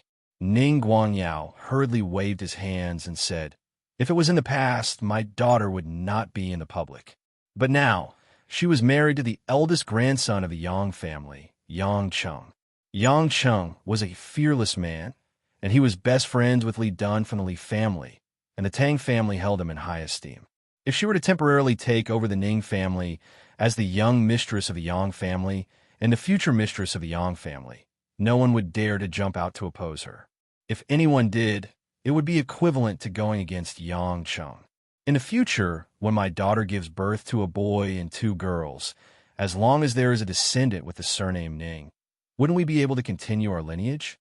Ning Xin and Ning looked at each other in surprise. With such a background, if it's really as you say, and we can pull the Yang family into our camp, we'd be happy to see everything go smoothly. The fourth had instructed us to be careful of Yang Cheng. It would be best if he could become one of us. After all, the secular Ning family needs to continue to have influence. If we were to support a new branch to replace it, it would indeed take a lot of time and resources. If you can find a suitable successor, we naturally won't make things difficult for you, Ning Xin said. However, is your daughter willing to acknowledge you? If they are not willing to help you, wouldn't it be all for naught? Ning Guangyao hurriedly said, Don't worry, Guangyao knows my daughter quite well. She is the same as her mother. The most difficult thing for her is kinship. I just need to put in some effort, and I'm sure I can make her change her mind. Then you'd better hurry up and do something practical, lest the night is fraught with dreams. Ning Guangyao said confidently, Right now, there's something that can bring me closer to the Yang family. The Wang family in Shaanxi is making things difficult for the Yang family. From what I know, the Wang family is definitely no match for Yang Gongming and Yang Cheng. However, the Wang family's foundation is very deep. Even if the tree falls, there are still many seedlings growing. I plan to wait for the Yang family to make a move, then I'll help the Yang family get rid of some trouble. The Wang family has been operating in Shaanxi for many years and is very wealthy. The central government has long wanted to move against them, but they haven't been the first to do so. Now that the Yang family has taken the lead, we can not only strengthen our relationship with the Yang family, but also get a share of the pie. Ning Xin and Ning's eyes lit up, and they couldn't help but praise Ning Guangyao. In terms of age, we're decades older than you, but in terms of scheming, we're really inferior. Everything seems messy, but everything is still under your control. Ning Guangyao shook his head modestly. Elders, you flatter me. Guangyao still hopes that you two can put in a few good words for me in our sect. After a few days, it was already the end of November. For the past few days, Yang Chun had spent quite a lot of time in the company. Although he didn't manage many things, he did attend some meetings and participate in some activities. He treated it as a form of relaxation in his free time. Henya had already completed the task given to her in Shaanxi and took the life of the Wang family's master, Wang Yinglai, without anyone knowing. According to the forensic examination, it was considered that he committed suicide with a gun in a deranged state. In fact, Hanya injected a psychedelic drug into Wang Yinglai's body, causing Wang Yinglai's cerebral cortex to constantly think that his body was in extreme pain. After he couldn't bear it, he shot himself. This kind of drug was actually not something new in the underground world. It was just that very few people could successfully inject it into such an important person and then retreat successfully. When Wang Yinglai fell, the Wang family naturally believed that the Yang family had something to do with it. However, before the Wang family could mobilize some troops to prepare for a riot, they suddenly encountered a political crackdown led by the Ning family. The eldest grandson of the Wang family, the deputy secretary of the Shaanxi Provincial Party Committee, was found to have taken bribes of over 200 million. Moreover, his real estate and other matters were exposed. While he was condemned by the netizens on the internet, he was directly arrested and prepared to be sent to the criminal court. The army was defeated like a landslide. Suffering the double blow of the Yang family and the Ning family, the Wang family lost their backbone and began to spend money to eliminate the disaster. It was a mess, and it was likely that they wouldn't be able to recover within 10 years. Yang Cheng wasn't too interested in knowing what would happen to the Wang family. However, the attitude of the Ning family made Yang Cheng and Yang Gongming a little confused. Although the assistance of the Ning family this time could not be considered decisive, it was a major reason why many direct descendants of the Wang family dispelled the desire for revenge. No matter what, this time, the Ning family actually stood on the side of the Yang family and seemed to be trying to curry favor with them. Ning Guangyao even called Yang Gongming privately and asked him to do his best to cooperate with him if he had any needs. This made Yang Gongming, who was old and experienced, unable to guess the meaning of this for a moment. In any case, after the incident with the Wang family, the tit-for-tat situation between the Yang family and the Ning family had surprisingly eased up. Many of the previously broken cooperation had also been reconnected. Even Yang Gongming and Yang Cheng felt that the matter was not simple. However, if you don't return the favor when the other party was giving a peach, it would only cause others to gossip. After Hanya completed her task, Yangcheng also gave her a period of vacation, as previously mentioned. Since she was not allowed to continue staying in Zhonghai, Henya had to return to Japan to meet her subordinates in the Yamada sect that she had not seen for a long time. During this period, Yangcheng supervised the women's cultivation as usual and also took the time to make some mid-grade elixirs. Most of the women's cultivation was improving steadily, except for Li Jingjing, who had just started cultivating, and with the help of elixirs, her true qi had skyrocketed to the peak of the acquired realm. Overall, there was not much change. This situation inevitably made Yangcheng a little anxious, but there was nothing he could do. In the winter morning, the frost was cold and the fog was heavy. Although it was almost 6 o'clock, the sky was still dark. In the courtyard in the western suburbs, in a mansion that Anshin had bought, in the women's bedroom, a fragrant fragrance filled the air, intoxicating people. On the spacious soft bed, Anshin's whole body was lying on Yangcheng's chest like a kitten. Because the heater was on, her snow-white shoulders that were exposed outside the silk quilt did not feel cold. Because the woman's face was squeezed, her pink and tender red lips were slightly open, and some crystal-clear saliva flowed on Yangcheng's chest. Last night's sex made the woman exhausted, and she did not care about her sleeping posture, so she fell asleep when she was tired. After these days of comfort, Lin Ruoshi still slept with Lan Lan. Naturally, Yangcheng could not bear to be alone in his room, so he went out in the middle of the night and walked around the women's residence. Originally, Yangcheng would only wake up after more than an hour, and then he would pretend that nothing had happened and go home to eat breakfast. He did not expect his family to not know about this, but no one would have the nerve to say it. However, today at this time, Yangcheng suddenly opened his eyes. His body suddenly bounced up, and even Anshin on his chest was shaken off. Anshin was shaken in her sleep. Although she was still under the quilt, she was very angry, and she complained in a sweet voice, "Hubby, what are you doing? I still want to sleep." Yangcheng turned his head stiffly, looked at the little vixen whose chest was naked, and laughed excitedly. "I feel." Xiang Wei broke through. Chapter 11:51. For almost half a month, Xiang Wei had been in seclusion. She only said that she had comprehended something, and Yangcheng did not disturb her after he returned. Other than being in the back mountain, the woman was meditating in her room. Yangcheng felt that at this time, it was better to let her think about it independently. Of course, it was also possible that she did not understand. Anshin seemed to have not woken up yet. She blinked her eyes and slowly revealed a trace of joy. "Really? Hubby, how did you know?" Yangcheng touched the woman's head. "Silly girl, can the pressure of a spirit-severing cultivator be on the same level as a peak Xiantian cultivator? We suddenly have a spirit-severing cultivator here. How can I not be vigilant?" Yangcheng clearly felt that a unique pressure of Qiang Wei had formed. Although there was a shadow of Qiang Wei's Xiantian qi, it had risen to a whole new level. "I'll go to the back mountain first. You sleep for a while more." Yangcheng smiled and kissed Anshin's cheek.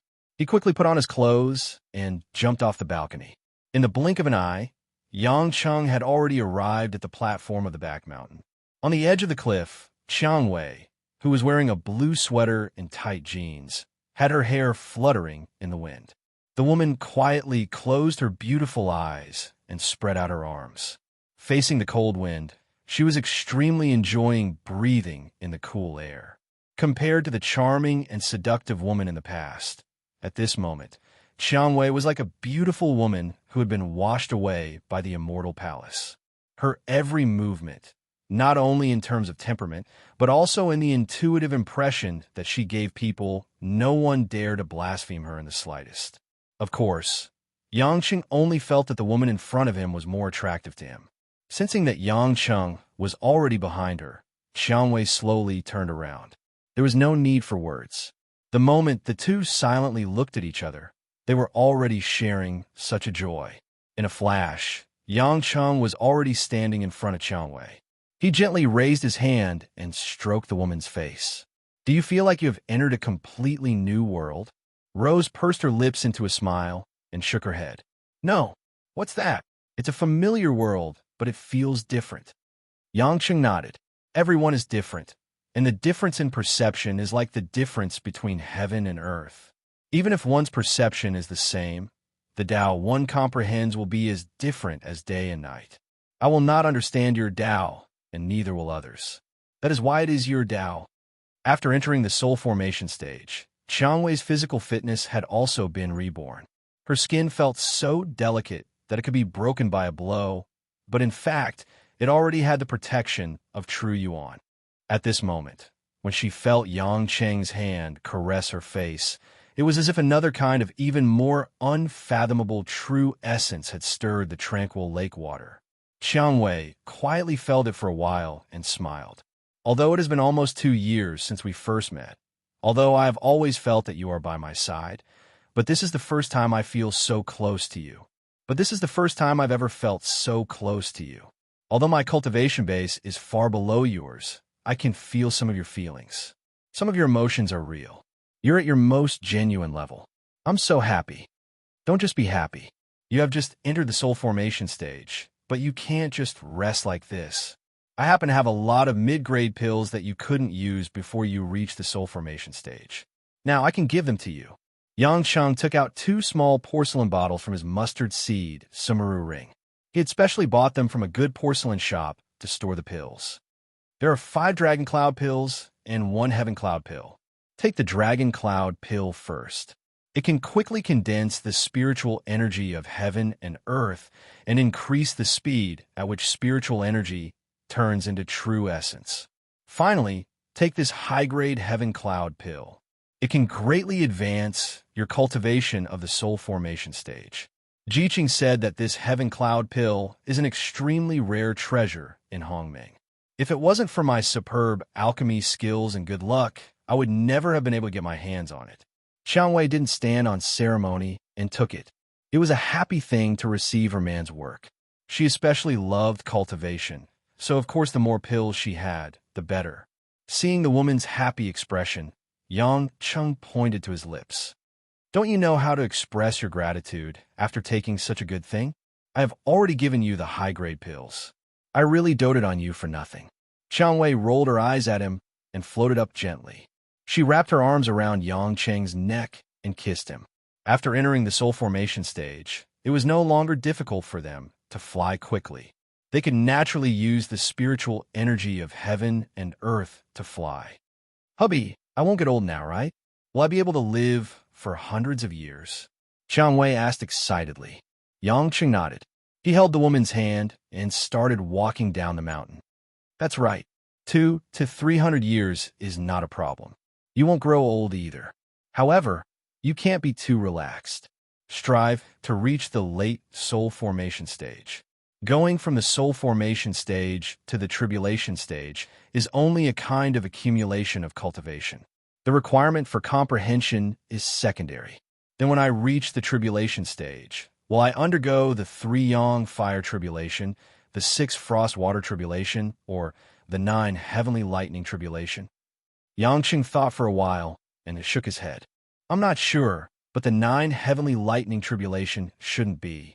Because of your age and foundation, you won't be able to cultivate the endless resolve restoration scripture.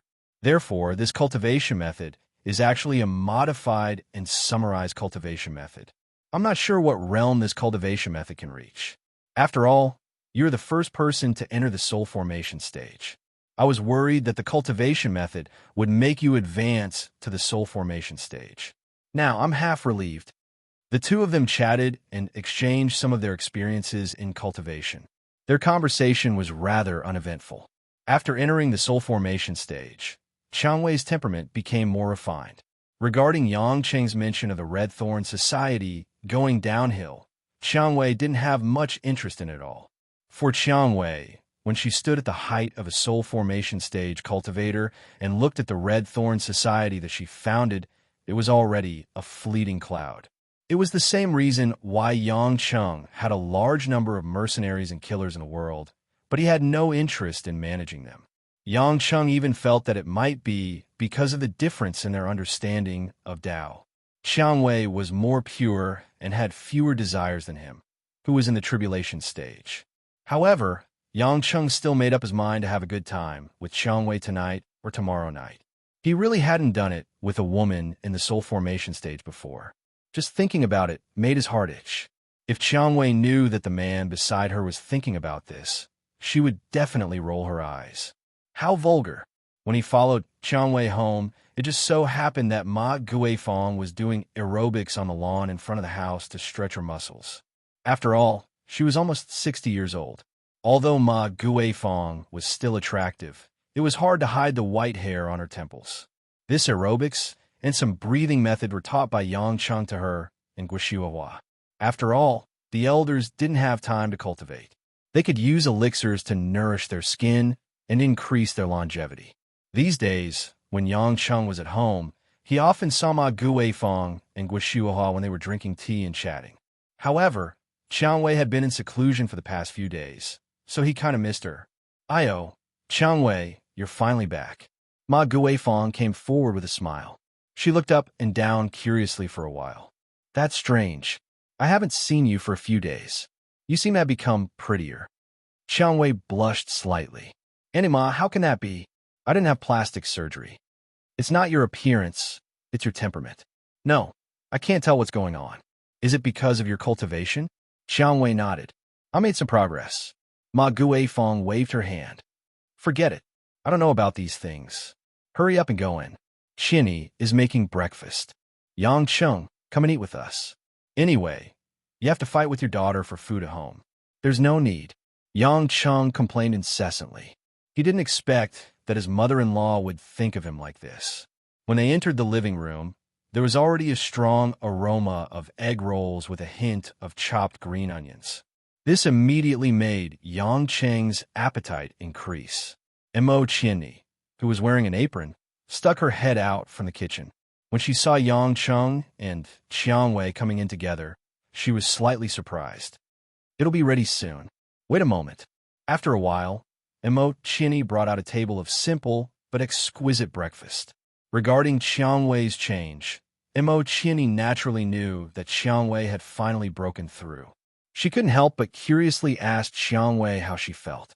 Seeing that Xiang Wei had been reborn, Mo Chinny was also a little annoyed that she was too inattentive in her cultivation. She had been staying at the peak of the Hotian realm for a long time. It was time to work harder. Yang Chung called home and said that he was eating breakfast at Mo Chinny's place.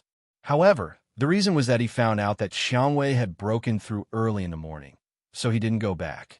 When Guishuahua heard this, she suddenly said, "Really? Xiang Wei is really good. Yang Chung, this is a happy occasion. We have to celebrate for Xiang Wei." Yang Chung was puzzled. "Celebrate? Mom, how do you want to celebrate? Isn't it the weekend today? Since there's nothing to do, why don't we call Anxin, Mingyu, Jiqing, and the other girls over? How about we have a dinner together?" Guishuahua said excitedly. Yang Chung felt that it was a little strange. From Guishuahua's tone, it didn't seem as if it was just a dinner. However, Yang Chung had no reason to object to this suggestion. He said, "Then tell Ruashi to bring everyone over when they're done." Guishuahua readily agreed and hurriedly hung up. Yang Chung told Mo Chinny and Xiang Wei about the dinner. Xiang Wei felt a little embarrassed, but Mo Chinny and Ma Guifeng didn't know whether to laugh or cry. "Little Chanchia, Mom, what are you laughing at?" Yang Chung was confused. He felt like he had been played. Chapter 1152. Mo Chinny and her mother laughed for a while, seemingly amused. Ma Guifeng sighed. "Yang Chung, you and Xiang Wei are in Korea, and she's in seclusion, so you don't know. Shuehua has been bored these days, so she's using Xiang Wei's matter as an excuse to get the girls to play mahjong with her." "Play mahjong?" "Yeah, don't you know? Your house bought a mahjong table in the side hall. When you and Ruashi went to Korea, you played mahjong every day, and it was always 1,000 yuan in cash. I've been there twice, and it's like a casino. My liver hurts just looking at it." Ma Guifeng smiled and shook her head. Yang Chung then remembered that there was indeed a table covered with a black cloth in the side hall. He thought it was just an unused table, but it was actually a mahjong table. Yang Chung thought about it and felt that there was nothing wrong with playing mahjong. It would be good for the women to get together and get closer to each other. Why did Mom mention it before? What's there to endure? Yang Chung asked. Ma Guifeng rolled her eyes at her son-in-law. Sigh, you're a man, so of course you're careless. Think about it. If a group of girls went to your house to play mahjong and Shuahua treated them like daughters-in-law, what would Ruashi think? No matter what, the mistress of this house is Ruashi, so the relationship between mother-in-law and daughter-in-law can't be too strained. Yang Chung nodded in understanding. It was indeed easy to cause friction, especially since Lin Ruashi always disliked her mother-in-law being close to other women. However, she couldn't keep avoiding such gatherings just to avoid it, so he didn't think of stopping her. Just when breakfast was about to end, Yang Chung received another call. This time it was Zhao Teng. Hello, Zhao Teng. Why are you calling me on the weekend? Yang Chung asked curiously. Zhao Teng smiled and said over the phone, Director Yang, I knew that you're forgetful. Didn't you say a few days ago that you're going to KTV with everyone to celebrate the completion of Sword Fairy? Yang Chung suddenly remembered. Which KTV? I'm sure you've heard of the Melody Bar on Showen Road. It's a money-squandering establishment, but the security is pretty good. After all, Miss Wei Lin will be attending the event as well. We can't let the paparazzi get close to us. Yang Chung had heard of that nightclub. It was located in a prime location in the center of Zhonghai City. Without a strong background, it was impossible to open such a business there. He didn't have any objections and listened to their arrangements. His main concern was to give some encouragement to Hui Lin. After all, the girl had worked so hard for so long. It was necessary to celebrate. After breakfast, Yang Chung returned home and found Lin Ruashi, who was playing building blocks with Lan Lan. He mentioned that he was going to Melody Bar to celebrate with Hui Lin tonight and asked if she wanted to go with him. Lin Ruashi seemed to know that the filming was over. She shook her head and said, Go ahead. There's a media conference in 2 days.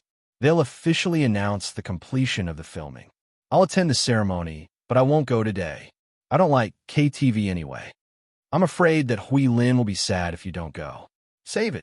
Lin Ruashi said without raising her head. I've already called Hui Lin to congratulate her. I don't need you to worry about her. Obviously, Yang Chung was asking for a snub.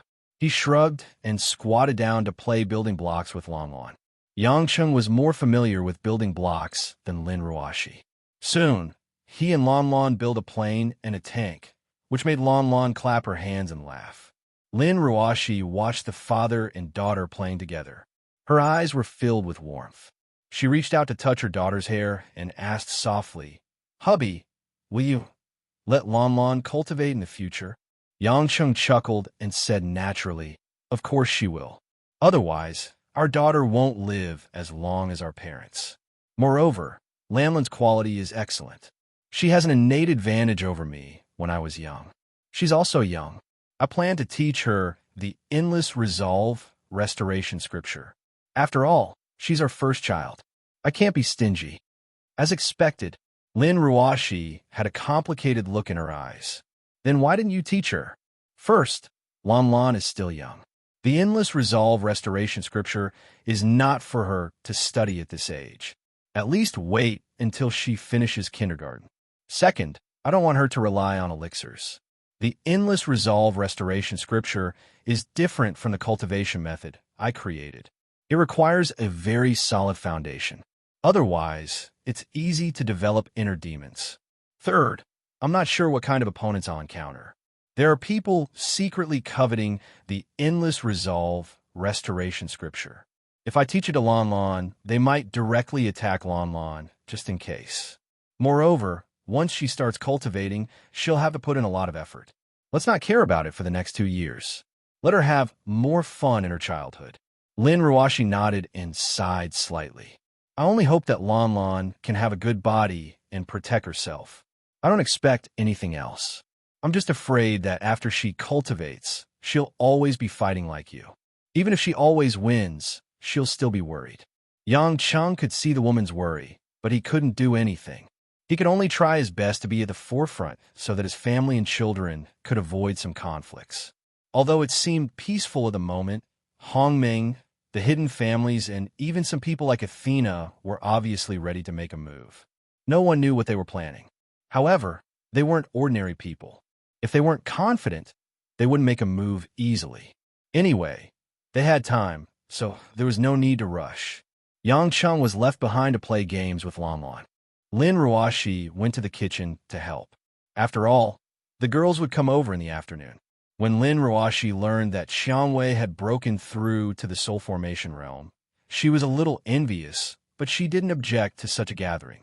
In the afternoon, Xiang Wei and Mo Qianni came home together, followed by Anxin, Si Yao Qiqing, Lu Mingyu, and Li Jingjing.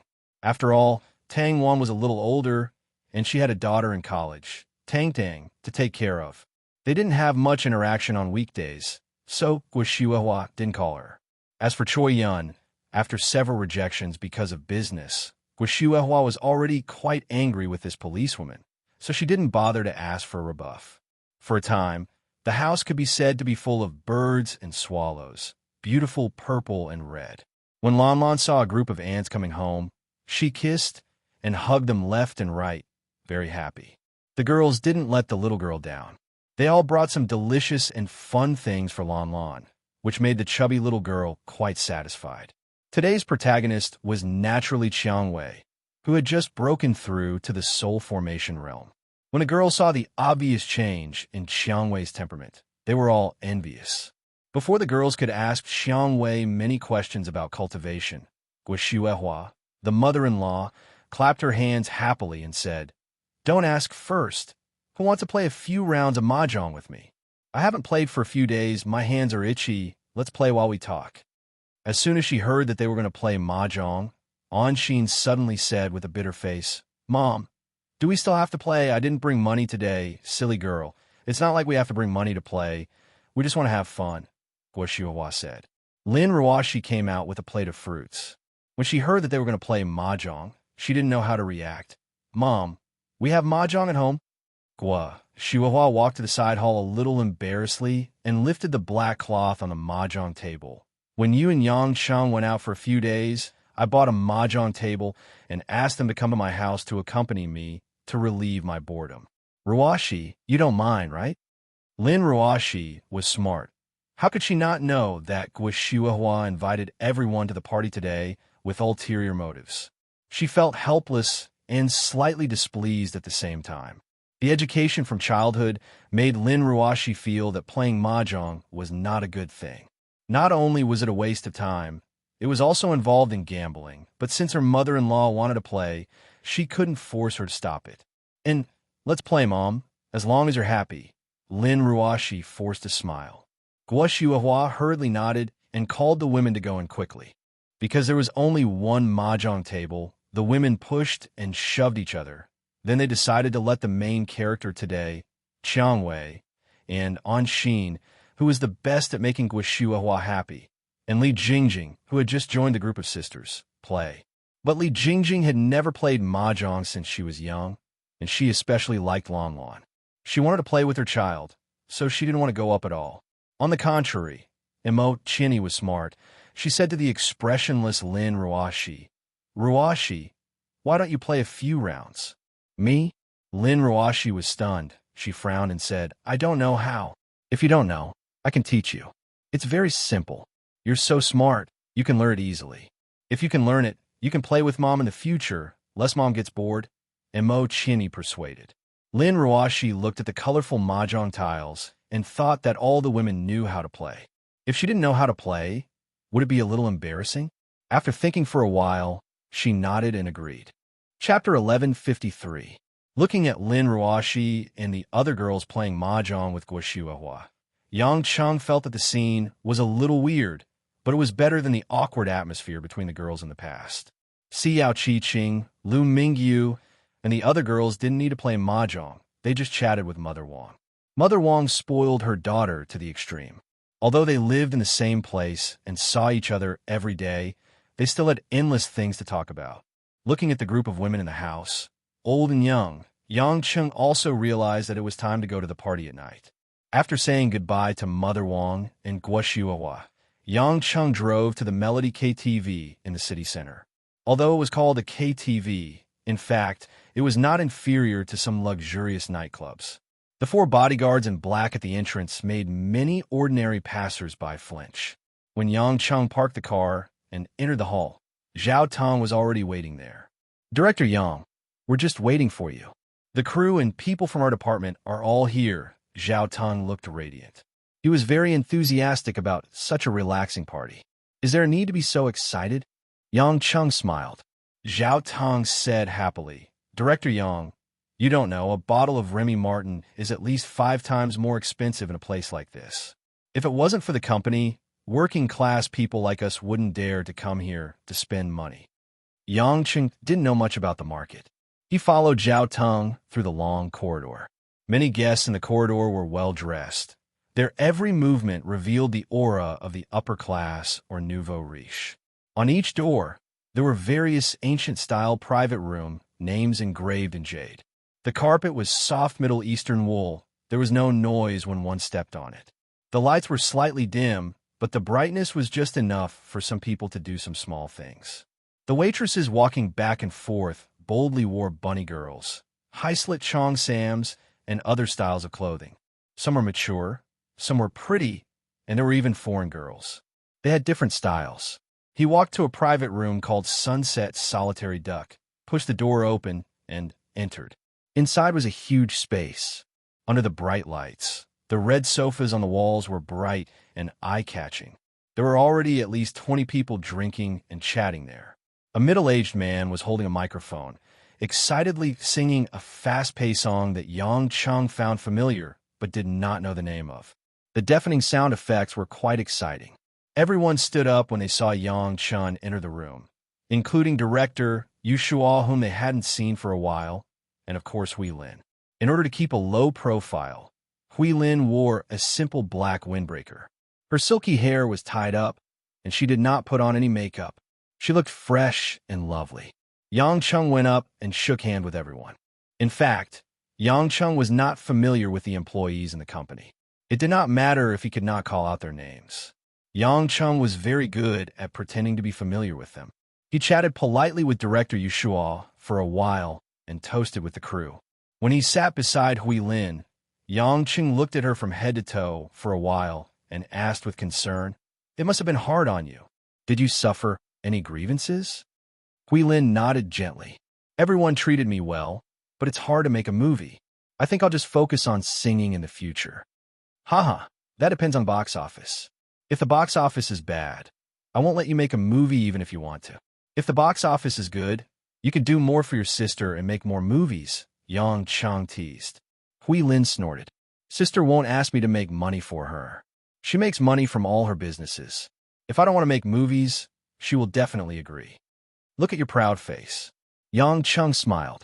"After this work, it's time to take a break. You've been busy for almost a year." Hui Lin shook her head. "I can't take a break yet. It's almost the new year. The production team of the Spring Festival Gala has contacted me many times. They want me to sing and perform a show. My team is good, so I want to give it a try." "You're still going to participate in the Spring Festival Gala?" Yang Chung had read many reports about the Spring Festival Gala. He frowned and said, "That's a thankless job. I heard that good shows will be changed beyond recognition by the censor team. You don't lack popularity, so why bother?" "There's nothing to change about my singing," Hui Lin said. "I also want to perform on a bigger stage to make my fans happy. Also, I want to prove it to my grandmother." Looking at Hui Lin's confident face, Yang Chung gradually realized that the girl had become an independent superstar. She had started to have her own goals and pursuits, and was full of her own opinions. It was getting harder and harder for Hui Lin to conceal her dazzling brilliance. When another guy finished shouting a song, everyone applauded and asked Huilin to sing a song for him. Huilin didn't put on airs. She asked everyone to choose a fast-paced song and sang it with her ethereal and graceful voice, which had a different kind of charm. Director Yu Shuo, who was intoxicated, clapped his hands and said, "I heard that a real singer, no matter what song they sing, will be able to leave their mark on the song. Miss Hui Lin's singing skills and the use of emotions make her a real singer." Just as the production team were cheering and toasting each other, the door of the private room was suddenly pushed open. A square-faced, short-haired, strong-looking man wearing a white tight-fitting short-sleeve shirt and a golden chain barged in. Behind him were a few hooligans. A waiter was trying to persuade them, but was pushed to the side by these people. The strong-looking man with the golden chain scanned the private room. When he saw Hui Lin, he was overjoyed. "It's the superstar, Hui Lin. Haha, I didn't come for nothing today." The waiter who was wiping his hair quickly said, "Master Lei, Miss Hui Lin is a VIP. Please don't disturb them." The strong-looking man with the surname Lei glanced at him unhappily. "VIP? She's just a singer.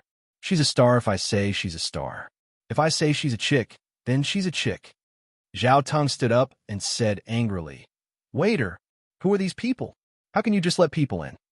Zhao Tong was the one who arranged today's event and venue. Zhao Ting naturally felt embarrassed when these people suddenly showed up to cause trouble. The waiter said awkwardly, "Sir, please calm down. Master Lei's men accidentally saw Miss Hui Lin just now, so Master Lei came looking for me. My name is Lei Hung. It's fine if you don't know me. My dad likes to listen to Miss Hui Lin sing. Since we bumped into each other today, why don't you come with me to our private room?" Lei Hung waved his hand. Hui Lin frowned. As a public figure, it was not convenient for her to deal with this kind of trouble on her own. She could not help but look at Yang Cheng. Yang Cheng touched his hair gloomily. Just as he was about to get up, two young executives from the company walked up to him. "Hey, who do you think you are? Do you know who's sitting here? We'll call the police. Get out." Lei Hung looked at the two Yulei executives in suits and smiled disdainfully. He raised his chin slightly, and two of his men ran up behind him. They pushed the two executives to the ground. The two Yulei employees were not trained. They rolled on the ground and were even kicked twice by the two men. "Pretty boy, you want to call the police? Say another word and I'll castrate you." Lei Hung sneered. The waiters and the people in the private room turned pale. Lei Hung's tone did not sound like a threat. In the end, Yang Chen still got up and walked forward to pull the two employees up. He touched the places where they were kicked to confirm that they weren't injured, then asked them to sit back down. Turning to look at Lei Hung, Yang Cheng sighed. "Today is a day of celebration. It's not suitable to be stained with blood. I don't care who you are. I'll just treat it as a mad dog that ran out. Get lost." Lei Hung laughed maniacally. "I think it's weird. Lei Hung, only asked an actor to sing in my private room. Why are there always people making excuses? Looks like you want to be castrated first." Bang! Before Lei Hung could laugh again, Yang Cheng had already made his move. He pushed Lei Hung's chest cleanly. Even though he did not use any force, the force was enough to send Lei Hung flying out the door. Lei Hung's burly body hit the wall outside the corridor. The back of his head hit the wall, and he immediately fainted. Everyone was dumbfounded. They did not see how Yang Cheng made his move. Yang Cheng frowned impatiently. "I told you to get lost, and you're still talking nonsense.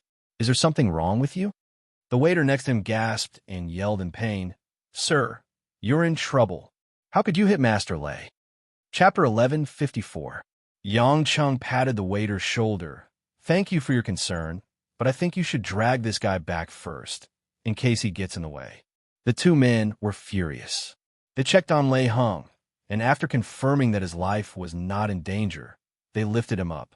"Kid, who do you think you are just because you have some strength? Do you know who our Master Lei is? Don't even think about walking out of here peacefully tonight." Logically speaking, Yang Cheng could not be bothered with such provocation, but when he looked back at the trembling and frightened people in the room, he knew that if he did not go through with it, he would not be able to play today. After thinking for a while, Yang Cheng waved his hand at Hui Lin and the others to indicate that there was no problem, then walked out of the room and closed the door. "Which room are you in? Lead the way, I want to go over." The two men were stunned and looked at Yang Cheng as if he was an idiot. We really meant an idiot. He actually delivered himself to our doorstep. "Good, you have guts. Follow us." Seeing that Yang Cheng had left with the two men, the waiter quickly slipped away. He had to go tell the manager and not cause any more trouble. On the other hand, Yang Cheng followed the two men to another private room. After opening the door, a strong smell of tobacco assaulted their nostrils. In the smoky room, the laughter of men and women was very ear-piercing. No one was singing, but a group of people were playing Paigio. The men were hugging the women, touching and licking them. Among them, Sitting at the innermost side was a short and fat man with gray hair, wearing a white suit and a cigar in his mouth. He looked to be in his 50s and was looking at the others with disdain. In the man's arms, there was a petite woman who looked to be in her 20s, wearing a black lace tulle dress. The woman had thick purple eyeshadow on her face, and she was charming to the bone. When everyone saw the two men carrying the unconscious Lei Hung into the room, they all stopped what they were doing and looked at the two men in puzzlement. Ajeng, what happened to Ahung? A middle-aged man with thick eyebrows suddenly stood up and asked. One of the men grinned at Yang Chung, third master. Master Lei was ambushed by that brat. He hit the wall and fainted. What? Didn't he say he was going to get Hui Lin to sing for him? How did you get ambushed? Motherf asterisk king brat, who are you? Are you tired of living? Another person stood up and roared at Yang Chung. Yang Chung waved his hand in front of him. The smell of cigarettes and vulgar cosmetics in a room made him feel uncomfortable. Stepping forward, Yang Chung glanced at everyone present and said lightly, "Which one of you is this kid's father?" That Sanyi angrily said, "Bastard, you still have the face to come to my big brother? You dare to plot against Ahung. I will destroy you." As he spoke, the middle-aged man suddenly rushed forward and was about to cover Yang Cheng's head with his fist. Without looking, Yang Cheng reached out and caught the fist with one hand. With a pull, that San Yi fell flat on his face. Motherf asterisk Kerr, how dare you hit San Yi? The other men were also enraged and rushed forward to attack Yang Chun, but Yang Chun fell to the ground in one move and was in a daze. The people present were not stupid. They could finally see that Yang Cheng's skills were far better than theirs, so they did not dare to take the slightest risk. The man in the white suit who was sitting on the innermost sofa frowned slightly. He finally stood up and said, "Kid, who are you? I found a female singer to sing a song for me. That's not against the law, is it? I'll only say this once. Either you play obediently or get out of my sight. If anyone tries to be AB asterisk TCH again, I'll make that person faint and never wake up again." After Yang Chung said these words, he swept his gaze across the crowd. His gaze was filled with killing intent. It was not something that an ordinary person could resist. The group of Melody's ladies all had goosebumps when they were stared at by this cold gaze.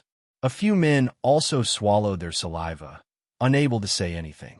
Then he walked in front of the boss in the white suit and asked in a low voice, "Big brother, what should we do? Should we call for help?" The man in the white suit narrowed his eyes and sighed. "There's no need. This month is very important, so let's not cause any trouble. It won't be too late to make a decision after finding out more about it." Big brother is wise. A hint of viciousness flashed across Sanye's eyes as he nodded.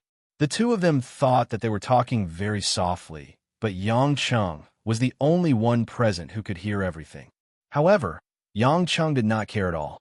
If it wasn't for the fact that he was here to celebrate with the crew and did not want to be stained with blood here, these people would have been bruised and swollen. "Young man, although I don't know what your relationship with that Lin Hui is, we're all in this business, so we should give each other some face. I also know the boss here. It won't be easy to clean up this mess, and it won't be good for his business either. I think we should just let it go today." The man in the white suit stood up and toasted Yang Chung from afar. At this time, the manager of Melody had also rushed over. When he heard the man in the white suit say that he would let the matter go, he quickly smiled and said, "Boss Lei is right. Sir, let's forget about this small conflict. Why don't I make the decision and waive the cost of the drinks for your friend in the room today?" Yang Chung ignored him. Seeing that the matter was settled, he had achieved his goal as long as the other party did not make a fuss. Thus, he turned around and left. The manager heaved a sigh of relief and went up to Boss Lei. With a flattering smile, he said, "Boss Lei, I'm sorry to have made you uncomfortable. How about this? I'll get a few university girls to accompany your brothers." Boss Lei looked at his unconscious son and said, "There's no need for that. Send my son to the hospital for a checkup. Who are you trying to fool with those university girls here? They must be from a technical secondary school." The manager wiped his cold sweat and smiled awkwardly. He quickly ordered the waiters to carry the unconscious Lei Heng out. As for Yang Chung, who had just left the room, he was about to return to his own room when he turned a corner and was stunned. In the corridor, a man and a woman were walking towards him. The man was dressed in a striped suit paired with a white shirt. His facial features were sharp, and he looked dignified. He was tall and well-built, and there was an air of an elite between his brows. Yang Chung did not recognize this man at all. The key point was that the woman beside the man who was holding onto the man's arm was actually Choi Yun. Choi Yun had her neat short hair tied up and wore a crystal hairpin. She was wearing a black mesh layered knitted dress, revealing her womanly charm. It was impossible to tell that she was the fiery policewoman in a police uniform. At this moment, Choi Yun was like a helpless white-collar lady in the city. She held onto the man's arm and smiled sweetly. However, when Choi Yun turned around and saw Yang Chung standing in front of her, the woman was stunned. Her red lips were wide open, and she was completely speechless. Yang Chung suddenly remembered that 2 days ago, Choi Yun was in a hurry to have a meal with someone else. Looking at the scene in front of him, Yang Chung could not separate the matter no matter how hard he tried. His face couldn't help but turn dark, and his eyes revealed a fierce glint. Resisting the urge to tear the man in front of him apart, Yang Chung laughed coldly and said, "What a coincidence to be able to meet here." Chapter 1155. Choi Yun exclaimed. Looking at Yang Cheng's ferocious expression, she suddenly realized that she was still holding onto a man's hand. She immediately let go. She covered her mouth helplessly, trembling as she tried to say something. However, Choi Yun was so anxious that she couldn't say a single word. The man frowned and asked in confusion, "Yonyan, who is this? Do you know each other?" "Yonyan?" Yang Cheng's smile turned even colder. "Sure, how intimate. Officer Choi Yun, aren't you going to introduce me to your male companion?" Choi Yun's pretty face turned pale. Hearing Yang Chung call her Officer Choi Yun, she didn't even need to think to know how furious Yang Chung was. "No, Yang Chung, listen to me. We are here to—" At this moment, Ah Zheng and a few of Boss Lei's subordinates, who were just about to send Lei Hing off, walked out. When they saw the man in the corridor, they smiled and greeted him. "Director Xiao, you're here? Yo, is this the girlfriend you were talking about? She's really hot looking. Haha, our boss is waiting inside. Hurry up and go in." Lao San laughed heartily. As for seeing Yang Chung at the side, Lao San and the rest pretended not to see him. It seemed that Director Xiao in front of them was more important. Director Xiao hurriedly smiled and greeted them. He signaled to Choi Yun with his eyes and grabbed Choi Yun's hand. "Sir, I still have to socialize with Yonyan. Let's be friends next time if there's a chance." Director Xiao smiled and nodded at Yang Chung, then pulled Choi Yun inside. Yang Chung stood there in a daze, the word girlfriend still echoing in his ears. Who was Director Xiao? How could Choi Yun be his girlfriend? Yang Chung clenched his fists. The last time he was with Choi Yun was less than a week. He couldn't figure out why such a man would suddenly appear.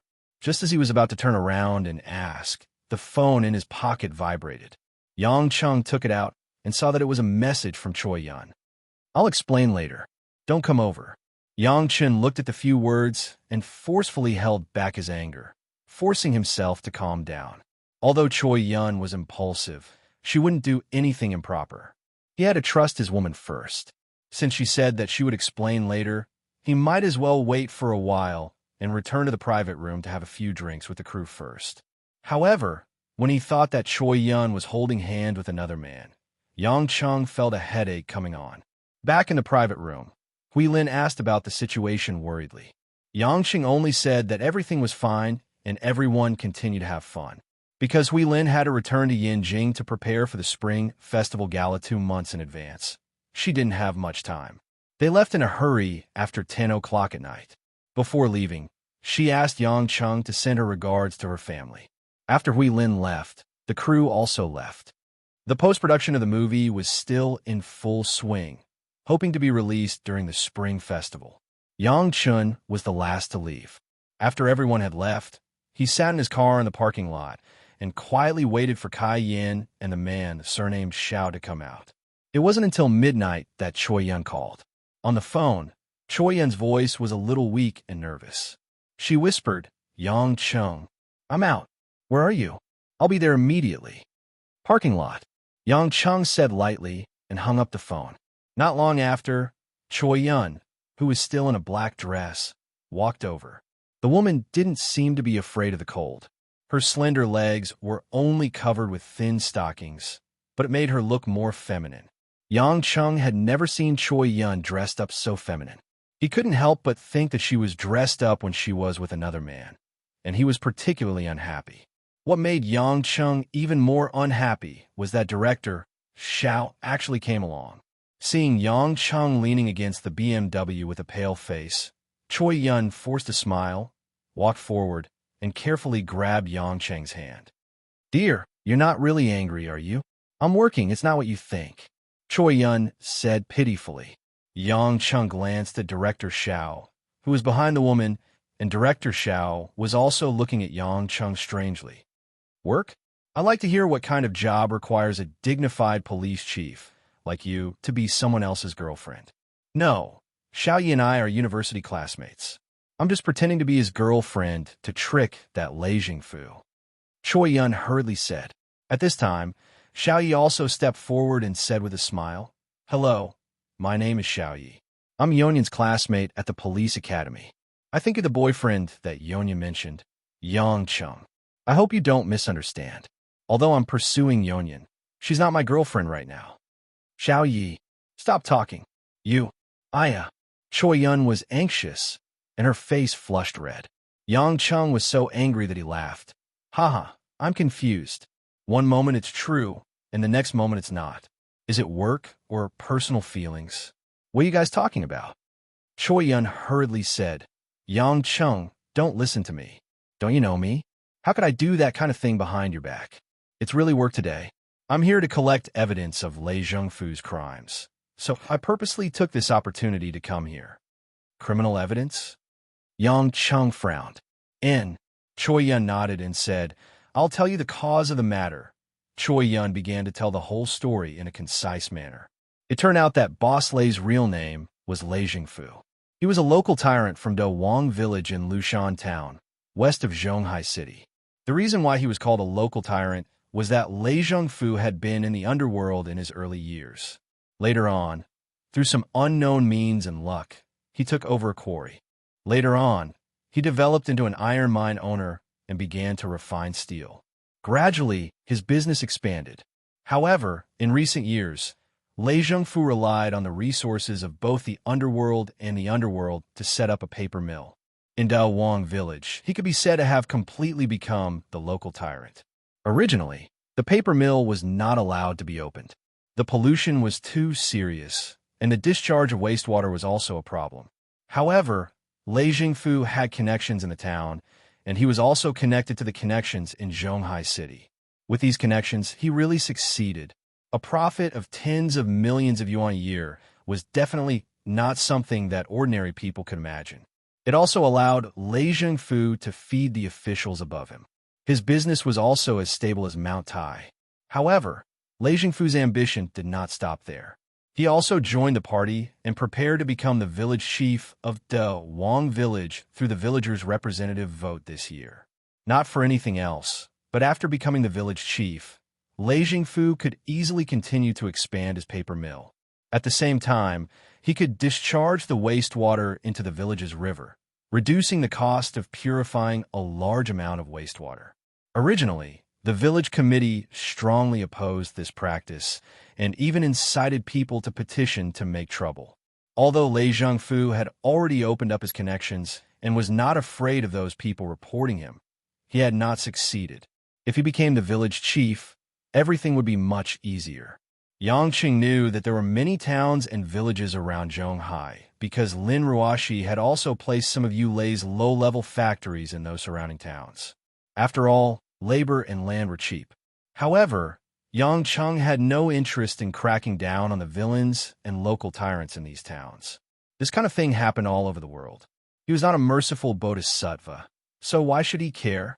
Even if there is such a thing, why are you with this guy, dressed like this and still their girlfriend? Yang Qing asked unwillingly. Choi Yun explained, Xiaoyi is my classmate in university. He is now the office director of Lushan town. He is from Delwang village. His father is opposed to Lei Zhengfu being the village chief. But Lei Zhengfu has too many connections, and many officials are protecting him, so it is very difficult to bring him down. At the last class reunion, Xiao Yi knew that I was the chief of the Zhonghai West District Police Station, so he wanted to ask me to investigate the evidence of Lei Zhengfu's crimes. I can't openly investigate him. He's a businessman, and there's nothing to say if he casually spends his money or something. It just so happened that Lei Zhengfu wanted to persuade every villager representative to vote for him. Xiao Yi's family had never agreed, so he specially invited Xiao Yi here to eat and drink today. We wanted to use this opportunity. I pretended to be Xiao Yi's girlfriend and came with him to see Lei Zhengfu. We wanted to record some information about his bribery so that we could file a lawsuit with the court. Yang Cheng frowned and was a little dazed as he listened. There were so many twists and turns. This woman was really meddling in other people's business. Although the surrounding towns and villages were also within the scope of Zhonghai, she, as the chief of the West District, was in charge of so far. It could only be said that Choi Yun's sense of justice was too strong. Chapter 1156. Choi Yun thought that Yang Cheng still didn't believe her. She quickly took out a slender pocket-sized recording pen from her belt and placed it in front of Yang Cheng. She pouted and said, "Look, I'm really here to record. Lei Zhengfu's people saw us just now. I can't explain more to you lest they become suspicious." Yang Cheng had long believed her. He pushed the recording pen back with one hand. "Okay, I believe you, but you're too much of a troublemaker. Do you really have to do it yourself? Can't you send a female police officer?" He, Choi Yun said happily. "It's so fun to be a spy, and those guys are all from the underworld. I'm worried that Xiao Yi will be harmed by them, so I have to protect him." Xiao Yi stood behind and said seriously, "Yonian, I'm a man. I should be the one to protect you." Yang Cheng's scalp tingled. He frowned and said, "Hey, although you're Yonian's classmate, you shouldn't call me that casually. By the way, what did you just say? You're pursuing Yonian. Do you think I'm dead, or do you want to declare war on me?" Choi Yun pulled Yang Cheng's sleeve. Don't talk about him. I told him not to call me that in private, but he insisted on calling me that. I've already rejected him, but he just won't listen." Xiao Yi was unmoved and said, "Mr. Yang, since you didn't marry Yonian, it means that I haven't lost. I will work hard for my dream." Dream? Yang Cheng looked at Xiao Yi's serious expression and was a little confused. Choi Yun's pretty face turned red. She seemed to know something. Xiao Yi glanced at the BMW X6 behind Yang Cheng and sighed. "Looking at Mr. Yang's car, I know that Mr. Yang is a rich man. I was just a civil servant from a farmer's family. I didn't have much money or power, and my official position wasn't as high as Yonian's. However, I've been in love with Yonian ever since I entered university. Later, we went our separate ways after graduation. I thought I would never see her again, but I didn't expect to meet her again. Even though I knew I wasn't good enough for her, I didn't want to regret my lack of effort in the future. I won't give up my pursuit of Yonian just because Mr. Yang is a rich man. Unless you step into the hall of marriage, then I will sincerely bless you and leave silently." These words were extremely sincere. Although Choi Yun was leaning on Yang Cheng, she also bit her red lips. Her eyes were blurry and filled with guilt. Yang Cheng couldn't be angry with such a man. Although his pursuit of Choi Yun made his own selfish desires very uncomfortable, Xiao Yi was open and above board, self-respecting and self-reliant. Compared to him, although he also gave his true feelings, he was just a playboy. He really couldn't give Choi Yun a decent marriage. In comparison, he was more abominable. However, things like feelings like social status were not absolutely fair. Choi Yun was also very clear that Xiao Yi would be a man who loved her wholeheartedly, but she couldn't choose Xiao Yi. It wasn't because her status, money, and reputation were inferior to Yang Cheng, but because after understanding Yang Cheng, falling in love with Yang Cheng, and experiencing what Yang Cheng could give her, she just couldn't be moved by an ordinary and serious man like Xiao Yi. Yang Cheng sighed and asked Choi Yun, "That day, you said that someone invited you out to dinner and hung up on me. Was he the one who invited you?" Choi Yun didn't hide it and nodded directly. "And you won't be angry, right? I told Xiao Yi many times that I won't change my mind, but he is so stubborn. Xiao Yi is a good person, so I can't be unreasonable. Choi Yun was also a straightforward person. In front of Xiao Yi, she explained her thoughts again. Xiao Ye's eyes flashed a trace of gloominess, and he smiled bitterly. Yonyan, I have always liked your straightforwardness and unpretentiousness, but it really makes me sad when you say that.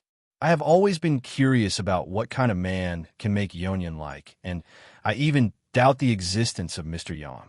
Now it seems that it will be difficult for me to succeed. Yang Cheng suddenly didn't hate this guy so much. He smiled and said, "It's not difficult, it's impossible to succeed, but I appreciate your frankness. As for you asking Yonyan to pretend to be your girlfriend and help you find evidence against Lei Jingfu, I won't allow it to happen again. Even if I want to help you, I have to do it through other means, not by pretending to be your girlfriend." Choi Yun pursed her lips and smiled. "What's wrong? Are you jealous?" Yang Chung raised his eyebrows. "Yes, I'm jealous." Choi Yun happily bumped her head against Yang Cheng's chest.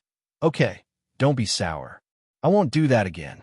Today, Xiao Yi and I dealt with Lei Jingfu for a few hours, but we didn't collect any useful materials.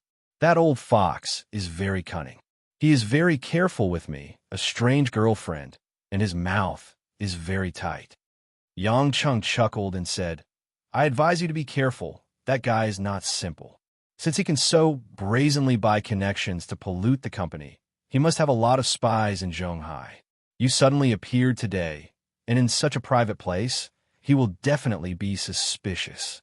If he finds out that you are from the police station, he might vent his anger on Xiao Yi, and then Xiao Yi will be in danger." Choi Yun blinked. "Will he? Then what should we do?" "How would I know?" Yang Chung shrugged. Xiao Yi said, "Yonyan, don't worry. No matter how unreasonable Lei Jingfu is, I am still a civil servant of the country. What can he do to me? The election for the village chief will be held at the end of the month. We should hurry up and collect evidence. We must not let him be elected." Choi Yun's eyes also flashed with determination, and her fighting spirit was overflowing. Yang Qing looked at the man and woman who were filled with the idea of getting rid of the tyrant and bringing peace to the people, and suddenly thought that if he did not win Choi Yun's heart, perhaps they would really be a good match. After chatting for a while, it was already very late, and Yang Chung generously asked Xiao Yi if he wanted to send him back. However, Xiao Yi still had the backbone to call a taxi himself, and laughed that he still had the money for a taxi. Yang Chung was just being polite, and after saying goodbye to Xiao Yi, he drove Choi Yun back to the woman's house. The Kai family was in Zhonghai, and Choi Yun was the youngest daughter. The others were some military guards and a few servants. Kai Yunqing and his wife did not come often, so it was very quiet. On the way, Yang Qing couldn't help but curiously ask Choi Yun if she had been busy recently to help Xiao Yisu Lei Jingfu. Because Guo Shihuahua had mentioned it several times, Choi Yun's wife did not cooperate, and she was always unwilling to take the time to meet other women. Choi Yun stuck out her pink tongue in embarrassment and said, "Hubby, you don't know. That Lei Jingfu is simply despicable. In order to become the village chief, he has been treating since the beginning of the year. He has invited every family in the village, not to mention those who have connections in the town, the city, and the city. A table of banquets starts from at least 2,000, and some even go up to 10,000. In order to treat and give gifts, he specially set up a warehouse, which is filled with Wuliangyan Maotai, as well as Panda and Yellow Crane Tower cigarettes. These are all real. The warehouse is behind his house, and I have sent people to investigate. He also gave gifts to those villagers, and those villagers who received the gifts did not dare to not vote for him. If any family dared to not accept the gifts, he would send his underworld thugs to beat them up until they accepted the gifts. In this way, those villagers would become the ones who received the gifts, and they would not dare to report him. In the end, everyone admitted it. Xiao Ye's father refused to accept the gifts, and he was beaten to the point of accepting them. Xiao Yi only found out later when he returned home, but he did not have the ability to sue Lei Jingfu, so he asked me for help. Just these treats and gifts alone cost him a few million a year. But the reason why he spent so much is that once he becomes the village chief, he won't even need a year. He can immediately earn back the money by playing with the village's land and expanding the paper mill. I believe that if we can arrest Lei Zhengfu, not only will we be able to arrest his underworld criminals, we will also be able to arrest a lot of those corrupt officials who are related to him. Yang Cheng looked at the energetic Choi Yun and didn't know whether to laugh or cry. You are cutting off people's path to wealth. If too many officials are implicated, then you will be in danger. Even if father-in-law is a general, he won't be able to withstand the pressure of too many officials. Don't we still have you? Choi Yun hugged one of Yang Cheng's arms and said with a smile, I definitely wouldn't dare to in the past, but now that we have our dear young Master Yang, if I really can't hold on anymore, you can save me. Yang Cheng was completely convinced. This woman was relying on the fact that he would definitely help her in the end. She wanted to enforce the law in the name of justice, lawlessly enforcing the law on behalf of the heavens. Then you can't be out of touch with your cultivation. Xiang Wei just stepped into the soul formation stage today. The rest of you have to hurry up. What? Sister Xiang Wei is in the soul formation stage. Choi Yun opened her mouth in shock and nodded helplessly. Although she liked to fight and fight, she was really not good at comprehending the realm. In the end, she was too one-track-minded. Also, Yang Cheng glanced at the woman and said lewdly, Don't be so rash in front of me in the future. Dress up more like a woman. You look good in a lace dress today. Choi Yun was happy in her heart. It was always sweet to be praised by her man. She pursed her lips and nodded with a smile, thinking that it was time to buy some more feminine clothes. After sending Choi Yun home, it was almost 2 o'clock in the morning. Yang Cheng thought that he hadn't stayed at home for a few days, so he didn't spend any more time with Choi Yun and rushed home. But as soon as he got home, Yang Cheng, who thought that the lights in the house would be completely dark, found that the lights in the house were still brightly lit.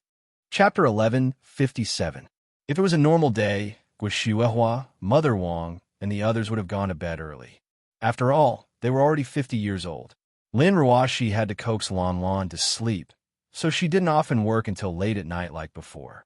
But tonight, it seemed that the house was still very lively.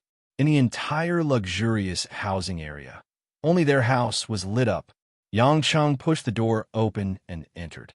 With his extremely good hearing, he quickly heard the voices of the women coming out from the side hall. Anshin, don't go back on your word. If you hit it out, then hit it out. I'll touch it. Lin Ruoshi shouted in a clear and powerful voice. Sister Ruoshi, just let me go this time. Anshin begged.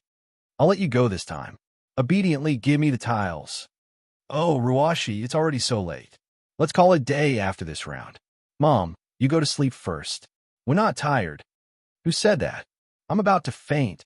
Mo, Chinny said weakly. Chinny, don't pretend. You've been cultivating for so long.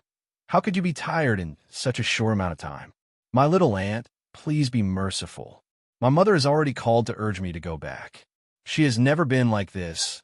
The women chatted in different voices, accompanied by the pa-pa sound of the mahjong tiles hitting each other. Yang Cheng's face was stiff as he tiptoed to the door of the side hall. In the side hall, Lin Ruoshi's face was glowing as she focused on drawing and playing cards. Playing with her at the same table was Xiang Wei, who had a helpless expression on her face, the pitiful Anshin, and the drowsy Mo Chinny. What made Yang Cheng even more speechless was that Guo Shuehua was yawning and sitting on a chair at the side. Her body was limp as she watched the women play. Did these women play mahjong until the wee hours? Seeing that Yang Cheng had returned, Guo Shuehua revealed a look of relief. She stood up with a smile and said, Son, you're finally back. Hurry up and persuade your wife. She has dragged us to play mahjong for more than 10 hours. Anshin pouted and nodded. Yes, dear, please persuade Sister Ruoshi. I've lost more than 8 million and 2 villas. What? Yang Cheng was stunned. How many cards did you play? Starting from 2,000, a big one is worth hundreds of thousands. If Yonyan was here, she would definitely arrest us as gamblers. Mo Chinny rolled her eyes. Yang Cheng's forehead was sweating, and he smiled embarrassedly. What a good mood. What, Ruoshi? You're really something. why are you playing so big? It's already so late. Let Anshin and the others go back. Lin Ruoshi snorted lightly and said, What are you afraid of? Isn't this money just for show? Do you really think I can ask Anshin for 8 million? Just give me a few million as a gesture. That's what you said. Emo Chini hurriedly said, I don't have that much money to lose. I lost more than 2 million, so let's forget about it. That won't do. Lin Ruoshi argued. Chini, you can't not say anything at all. If you lose, you lose. Just give me a tenth. If you don't want to spend your own money, then ask that bad guy. He has too much money to spend anyway. Lin Ruoshi even pouted at Yang Cheng as she spoke. Yang Cheng sucked in a breath of cold air and said in confusion, Why does it sound like Ruoshi is the only one who won? You all lost. Guo Xuehua smiled bitterly and said, Isn't that so? Only Qiangwei lost a little less, tens of thousands of yuan. Anshin has a stone brain. She will lose every bet she makes when she plays mahjong. Ruoshi just learned it today, but I don't know why, but she's like an old fox when she's playing. Whatever cards we want, she won't give it to us. Her own cards are mixed, and we can't even guess what she's going to do. She's silently plotting against us. Mo Chini also said in annoyance, If I knew earlier, I wouldn't have pulled Ruoshi to play. Playing mahjong has turned into doing business.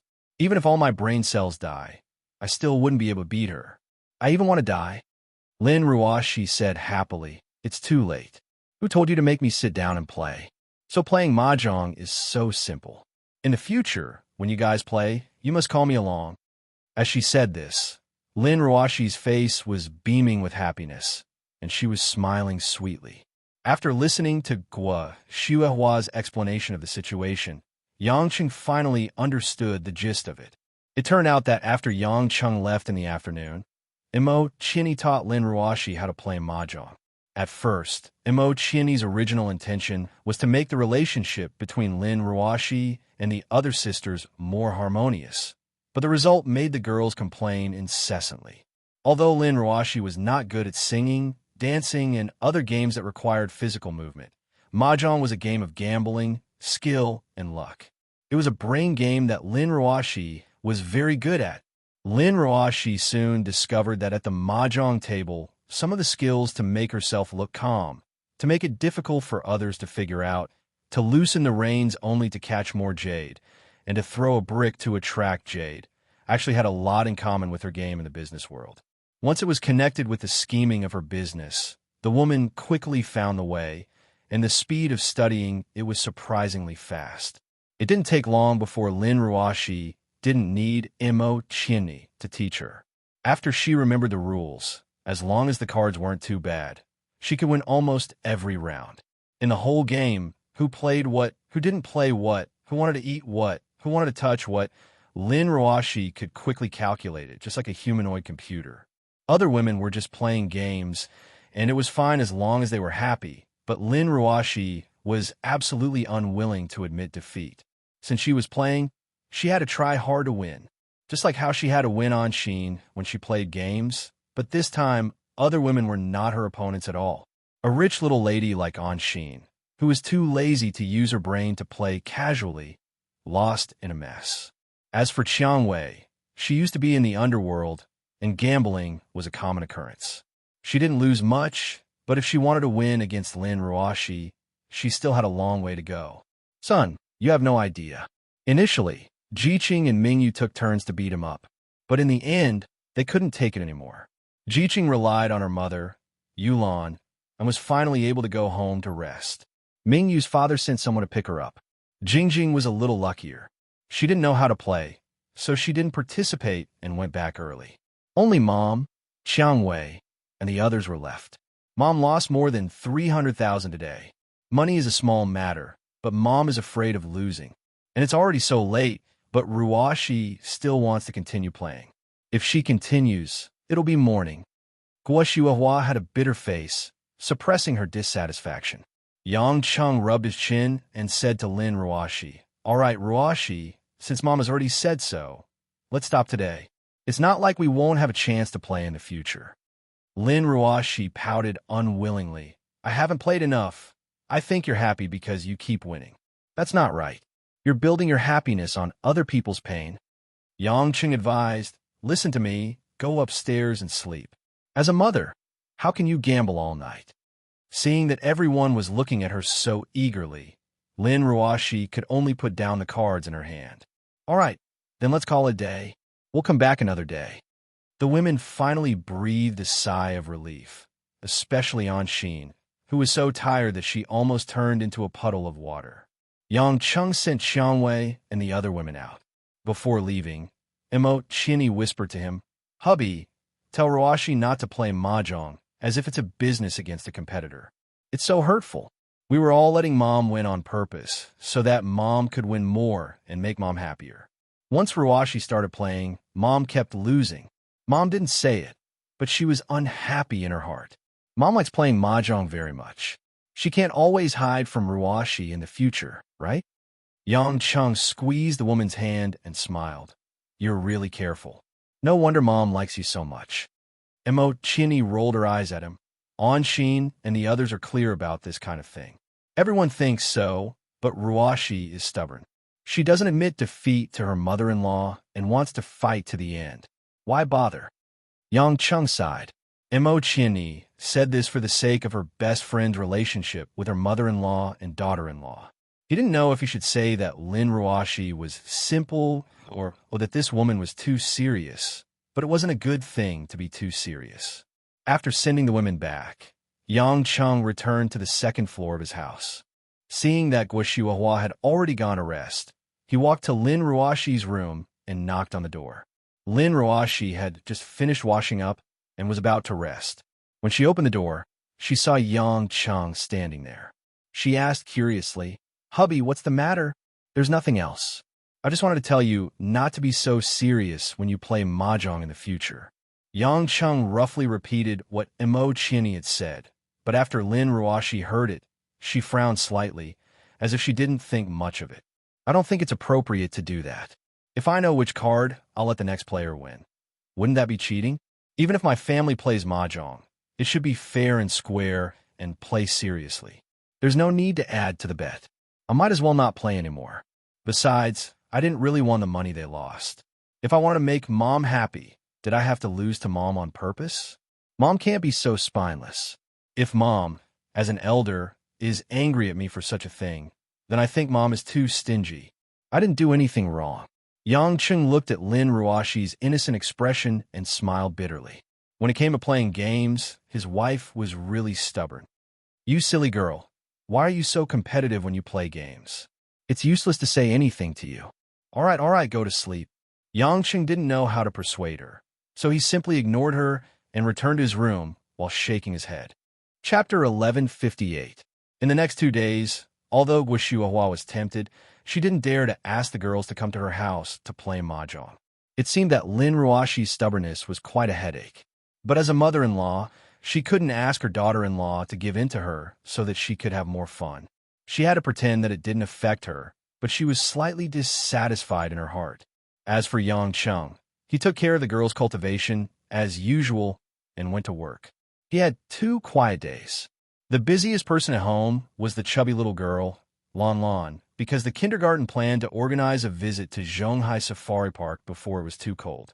For Lan Lan, who had always missed the living giant panda, she had been waiting for the zoo visit for a long time, and it was the first time she went out with other children. Although the previous beating incident made many children afraid to get too close to Lan Lan, children were always forgetful. For example, Xiaoya and several other girls who were close to Lan Lan, they returned to normal after a few days. As for the child of the Wang family, because of the many things that happened in the Wang family, he had left Zhonghai with his parents.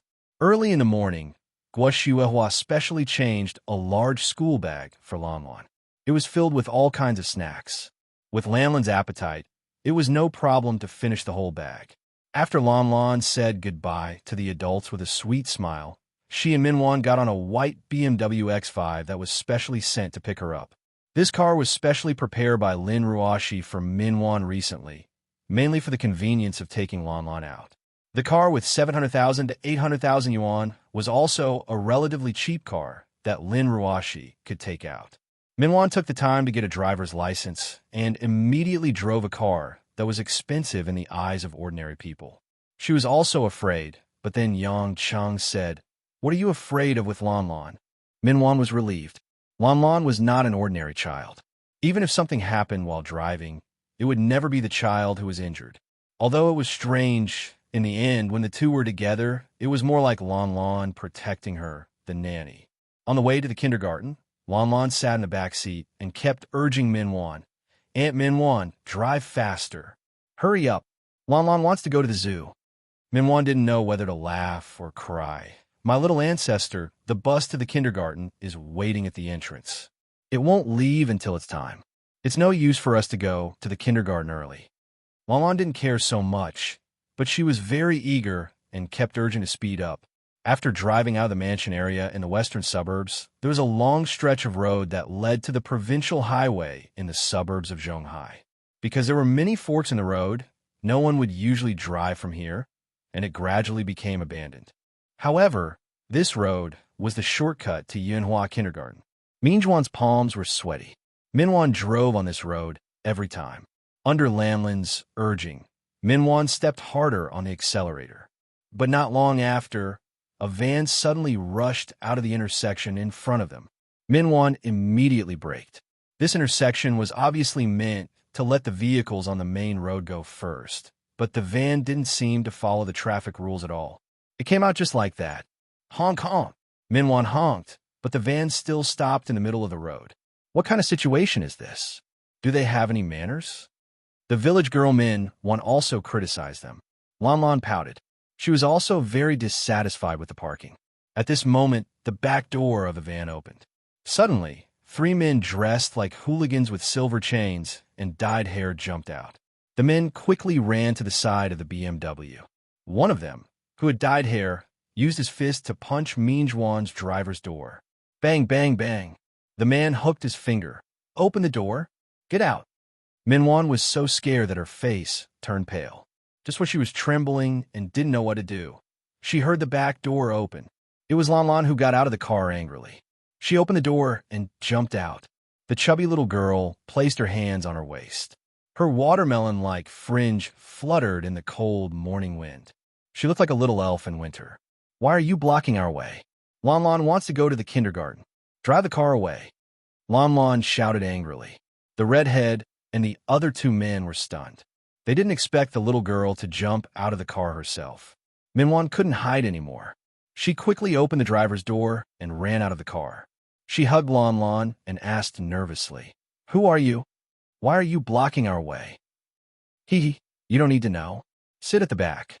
We'll drive." The redhead grinned. Lan Lan tilted her head and asked, "You're driving? Are you sending Lan Lan to the kindergarten?" "Ha, kindergarten? Little bastard, if you talk shit with me again, I'll give you a slap. Get in the car," the redhead said fiercely. Minwan saw the 3 men's ferocious expressions and immediately protected Lan Lan behind her. "Lan Lan, run. Go find Mom and Dad." "Still want to run?" Red Hair signaled with his eyes, and a man at the side immediately blocked the way. Then he slapped Minwan's face again. "Pa!" Minwan screamed and fell to the ground. Lan Lan frowned. "You hit Auntie. You're bad guys." "The kid's voice is so loud. Go and knock her out," the redhead ordered. "Yes." The man grabbed Lanlin's collar and pulled Lan Lan over. He slapped the back of Lanlin's neck. The slap was quite heavy. Even an adult would have fainted. However, Lan Lan was completely unscathed after being hit. The man was stunned. "Sigh, how can this be? Why is this little brat fine?" Lanlin's little face was flushed with anger. Her pair of black eyes were filled with murderous intent. It was unimaginable for such a cute little girl to have such disregard for life in her eyes. "How dare you hit Lan Lan? Even Mom won't hit Lan Lan. You're all bad people. Lan Lan is going to kill you." The redhead was frightened by Lanlin's gaze. However, she was just a little girl in kindergarten. What was there to be afraid of? "Hey, did you hear that? This little brat said she's going to kill us." The redhead sneered. "Boss, just stuff them into the car. If this goes on, people might come. It'll be troublesome." "The boss is still waiting for hostages," the other man said. The redhead nodded. stuff the big and small ones into the car, and drive away." "Yes." After the two men responded, they immediately turned around to grab them. However, before their hands touched Lan Lan moved first. The chubby little girl's speed was as fast as lightning. Her pure physical strength was usually restrained. Now that it exploded, it wasn't something that ordinary people could see clearly. Puff! A piercing sound was heard. It was as if something broke through a layer of paper. When a man who wanted to grab Lan reacted, he looked down at his abdomen in disbelief. He saw Lanlin's small fist was like a diamond drill. It pierced through the man's abdomen. The fist was exposed from the back of the kidney. "Ah!" The man screamed. His eyes rolled under the knife, but it didn't affect Lanlin's next step. The little girl's two round legs kicked the ground. Her body was like a small cannonball. She jumped up, and her left hand hooked onto the other man's head. Crack! Another crisp sound. The man's head was dislocated and turned 180 degrees. Half of his head was dented, and his neck was broken.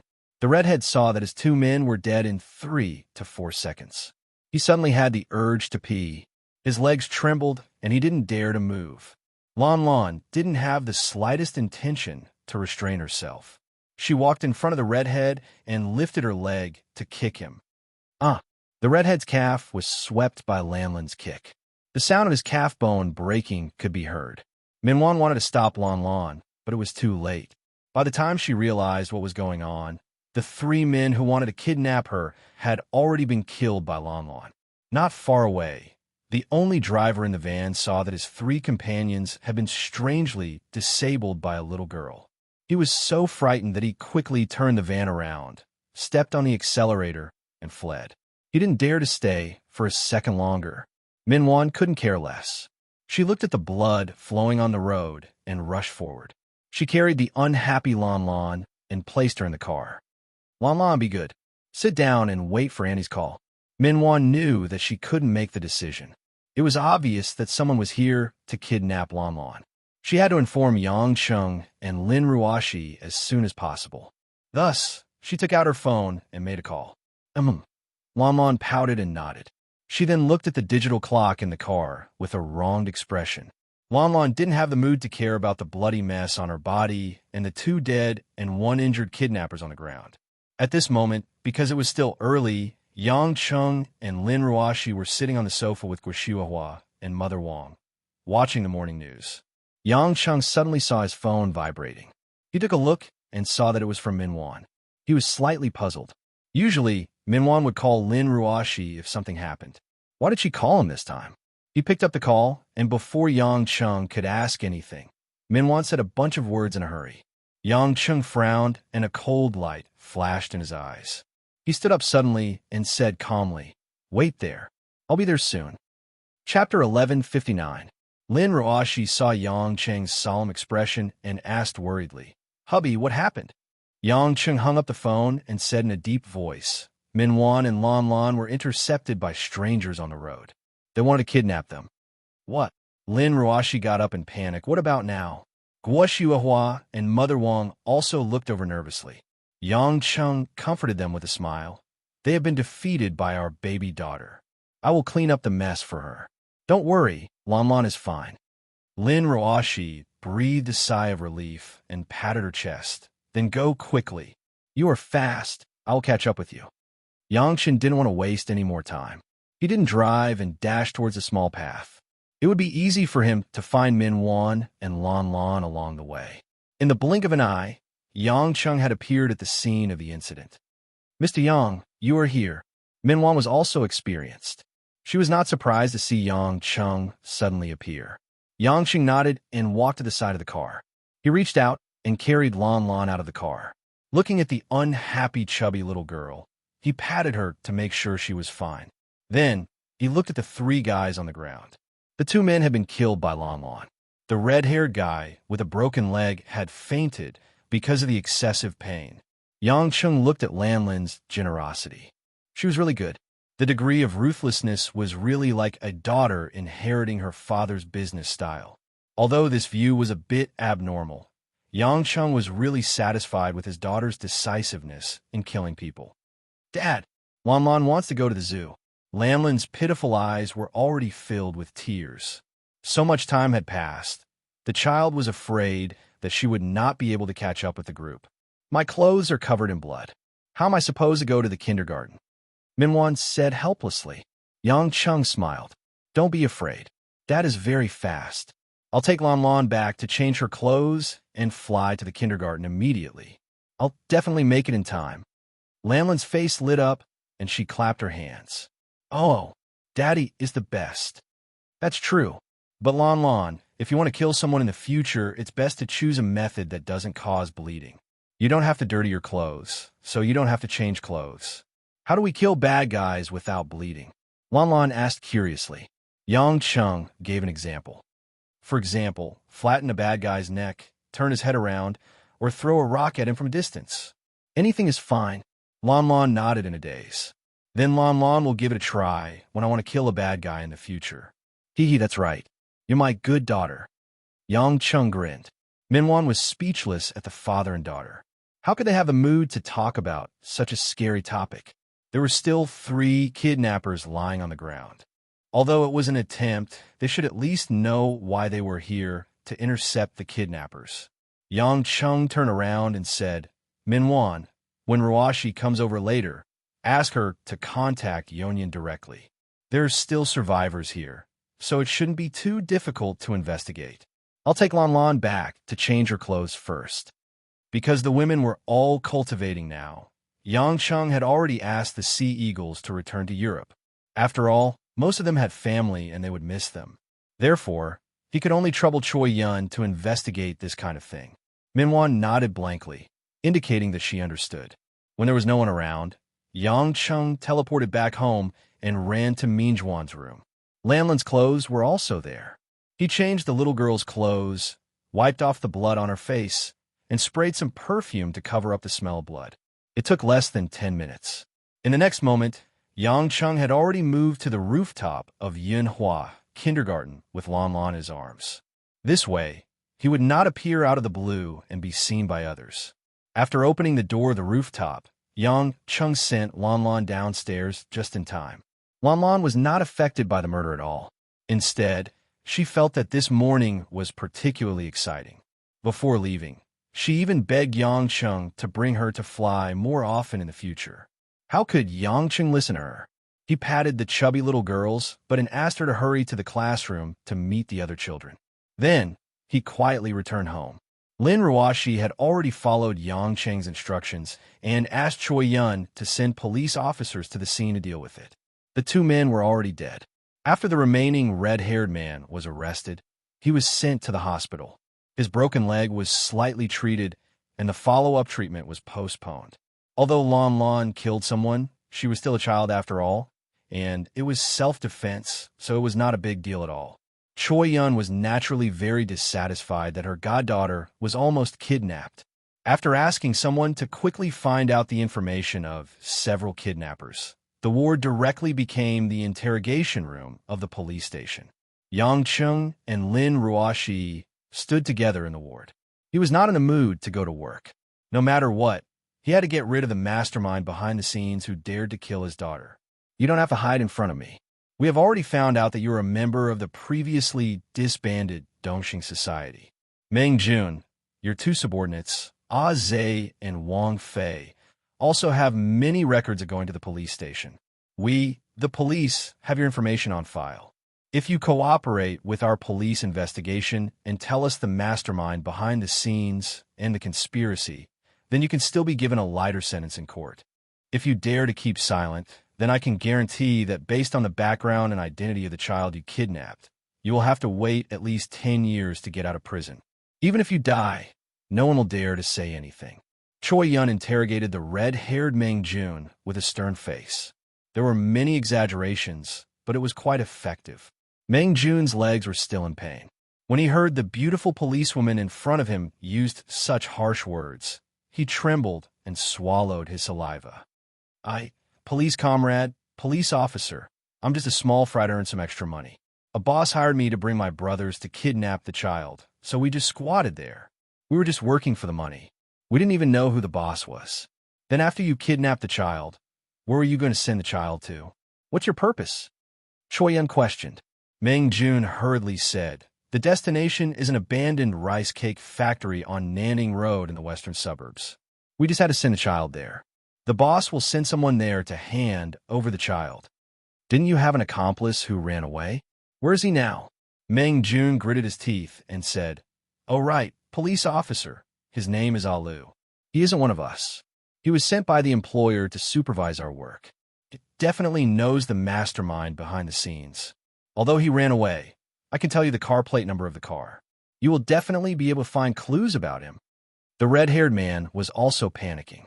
At this juncture, protecting himself was the most important thing, so he spat out everything he could. With the car plate number, Choi Yun used her network of connections and the cooperation of various police officers to easily find the whereabouts of the white van. After gathering all the information, Choi Yun immediately ordered her subordinates to look for the van all over Zhonghai. Not long after, they received news that the van was parked on the side of the road in the western suburbs. However, there was no one in the car. However, most of the gangsters in the underworld had records in the police station. The driver named Alu was quickly found out from the records. After Meng Jun confirmed that it was indeed Alu, Choi Yun issued a wanted order to search the entire Zhonghai for this guy named Alu. As long as they found him, they would be able to find out who the employer was. Yang Chung and Lin Ruashi looked at Alu's photo. He didn't look like a good person at all. However, there was nothing they could do except wait for Choi Yun to catch him. Lin Ruashi couldn't help but feel lucky. Lon Lon was different from the others, especially at such a dangerous time. It was indeed a blessing to have a tough daughter. After dealing with this series of matters, it was already noon before they knew it. Choi Yun was planning to have lunch with Yang Chung and Lin Ruashi when she received a call from the police station. Choi Yun picked up the phone. After listening to a few words, her pretty face turned pale and bloodless. Yang Chung and Lin Ruashi looked at each other and were a little confused. Why did Choi Yun look like she had lost her soul when she was fine just a moment ago? When Choi Yun put down the phone with trembling hands, her eyes were already full of tears. Her cheeks were red, and she swallowed hard. Yonyan, what happened? You're so scary. Lin Ruashi murmured in a low voice. Choi Yun covered her mouth, but she couldn't help but cry. 2 lines of tears flowed down her cheeks, and she mumbled to the worried Yang Chung, Xiao Yi, he's dead. Lin Ruashi's face was full of confusion. She didn't know who Xiao Yi was, but Yang Chung was stunned and couldn't believe it. Chapter 1160. Yang Chung didn't care too much. He stepped forward and hugged Choi Yun, patting the woman's back. Don't cry. You're still in the hospital. How can the police chief cry like this? Tell me what happened. Choi Yun sobbed and held back her tears. She wiped the corners of her eyes, looked up, and said with red eyes, the police station received a call from Xiao Ye's father. He said that Xiao Yi, he was hanged to death. Hanged? Although Yang Chung wasn't familiar with Xiao Yi, he was a dignified man. To think that he was hanged to death in humiliation. He couldn't help but ask coldly, was it done by Lei Zhongfu's people? Choi Yun shook her head. I'm not sure yet, but it's most likely the case. Xiao Yi told his father before that he could call the police station to find me if there was an emergency. I didn't expect it would be like this. As she spoke, Choi Yun wiped her face and said seriously, no, I have to go to Xiao Ye's house immediately. Yang Chung saw that Choi Yun was emotionally unstable. He frowned and said to Lin Ruashi, Ruashi, you go to the company first. I'll go with Yonyan. Although Lin Ruashi didn't know what exactly happened, the death of a person was always a big deal. She didn't ask much. She comfortingly patted Choi Yun's back and left first. Choi Yun looked at Yang Chung gratefully. When her heart was grieving, having a man by her side made her feel much more on sheen. The two left the hospital, and Choi Yun drove her police car directly to Dawang Village in Lushan Town. Dawang Village was less than an hour away from Zhonghai. It was also because many sections of the road were provincial roads, so they couldn't drive very fast. There was a river flowing through the entire village, and there were many ponds for breeding mussels and catfish. In the past 2 years, because Lei Zhongfu had built a paper mill and developed stone and iron mines, The pollution of the village had become increasingly serious. Many fish ponds had been abandoned, and many crops could not grow on the land. The villagers worked in Lei Zhengfu's paper mill, and many young people went to Zhonghai City to work. The whole village was mostly old people and farm women. Xiao Ye's house was on the side of the asphalt road at the entrance of the village. At this time, there were dozens of villagers standing at the gate of Zhao's house, discussing something. There were also women and children crying. When Yang Cheng and Choi Yun arrived together, there were already 2 cars from the Lushan Town Police Station at the entrance. A few police officers saw another police car from Zhonghai City. It looked a little familiar. When they looked again, they saw the beautiful female police officer who got out of the car. They were immediately puzzled. Only their boss, the director of the Lushan Town Police Station, Zhang Guoping, recognized Choi Yun, whom they often met in city meetings. "Director Kai, why are you here?" Zhang Guoping was a big fat man with a particularly obvious beer belly. He walked up and smiled warmly. "Director Zhang, thank you for your hard work." Choi Yun forced a smile, but she did not respond to the fat director's outstretched hand and shook it. Zhang Guoping immediately introduced her to the few police officers under him. "This is the director of Zhonghai West District Police Station, Choi Yun. She is our superior. Everyone, greet her." The few police officers were a little surprised that such a young and beautiful woman would be a city leader, but they still greeted her one by one, not daring to be negligent. Speaking of which, most of the police officers were just trying to make a living. The police in the city were the real civil servants of the state. Choi Yun was not in the mood to talk to them. She walked straight to Xiao Ye's father. Xiao Ye's father was almost the same as his son, so it was easy to recognize him. However, Xiao Ye's father's hair was gray. His son was suddenly killed, and he was even more exhausted. He looked like a candle in the wind, and his face was yellow. Choi Yun knew Xiao Ye's father from before. Seeing the old man like this, she grabbed his hand with distress. "Uncle Xiao, you must hold on. I will definitely give justice to Xiao Yi." Xiao Ye's father's voice was hoarse, and he smiled dejectedly. "Thank you, Director Kai. I'm already very grateful that you could come." Logically speaking, Xiao Ye's death was not something that Choi Yun had the right to come all the way from the city to intervene, so Xiao Ye's father only called with a glimmer of hope. Choi Yun didn't know how to comfort him. He was already dead, and the old had to send the young off. No matter what, it was all empty. Find the murderer. Punish the murderer. Choi Yun's eyes were firm. She suddenly turned to Zhang Guoping and asked, "Director Zhang, what's the specific situation of the case? How's the investigation going?" Zhang Guoping smiled apologetically and said, "Director Kai, Director Xiao was found hanging on the balcony of his house by a passing villager this morning. There were no signs of a fight at the scene. From all the signs, it doesn't look like a homicide, but more like a suicide." "Nonsense! How can my son commit suicide?" Xiao Ye's father suddenly shouted angrily. "It must be Lei Zhengfu who sent his men to kill my son last night. Didn't he want my family to vote for him to be the village chief? He killed my son for a vote. Why don't you police arrest him immediately?" The surrounding villagers all looked sad and indignant. Everyone had actually guessed so, but they didn't dare to say anything. After all, Xiao Yi was a child who grew up in Dawang village. Most of the people present were his uncles and aunts. Seeing their nephew killed just like that, the villagers were incomparably sad. Zhang Guoping frowned unhappily and said, "Xiao Jinjin, we need evidence when we handle cases. There are no signs of a fight at the scene. Don't tell me that Director Xiao, a man who graduated from the police academy, doesn't have any means of self-defense?"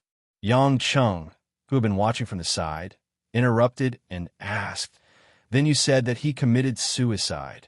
Did you find a motive? Who are you?" Zhang Guoping didn't pay much attention to Yang Cheng just now. He only thought that Yang Cheng was a plainclothes follower of Choi Yun, but now it didn't seem like it. "Don't care who he is, just answer the question." Choi Yun looked at Zhang Guoping coldly. Zhang Guoping heard Choi Yun's words and said obediently, "We haven't found it yet, but we will try our best to solve the case within a month." "Are you kidding me? A month?" Choi Yun reprimanded. "Check the fingerprints at the scene today and examine the body. I don't believe that we can't find any traces of the murderer. I'll take over this case from you. All of you get lost. Choi Yun could see that Zhang Guoping was working at the Lushan police station. He must have received a lot of benefits from Lei Jingfu, and it was obvious that he wanted to suppress the case. Zhang Guoping suddenly had a playful look on his face. He smiled and said, "Bureau Chief Kai, I respect you as a superior, but you can't go too far. We're just following the procedure, and we didn't make any mistakes in principle. Although Lushan town is small, there are many things to do. Our police station is also trying to improve its efficiency as much as possible. If you insist on making a scram, how am I supposed to show my face in Lushan town? I, Zhang Guoping, am just a nobody, but my uncle might think that I'm an embarrassment to him and that I've lost face." "Your uncle?" Choi Yun sneered.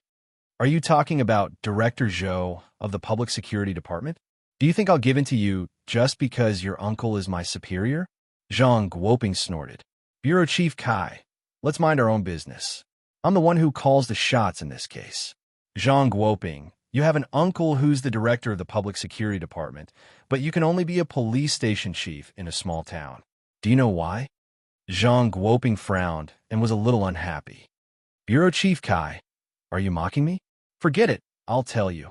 Choi Yun suddenly rolled up her sleeves and sneered. "Because you have a pig's brain." As soon as she finished speaking, Choi Yun had already punched Zhang Guoping's beer belly. Bam! One could even hear the sound of the fist hitting the flesh. Zhang Guoping's eyes widened, and he cried out in pain. His body staggered backward. Choi Yun did not show any mercy.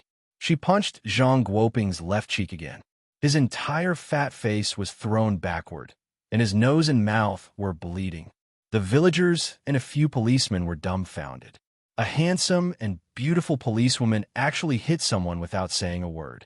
Yang Cheng was amused watching from the side. It was this straightforward and violent personality that made him remember this chick so quickly. Good hit. Yang Cheng immediately applauded and cheered. With someone taking a lead, many of the villagers laughed and clapped. They had been bullied by Zhang Guoping and his team on a daily basis. Zhang Guoping was hit by 2 fists.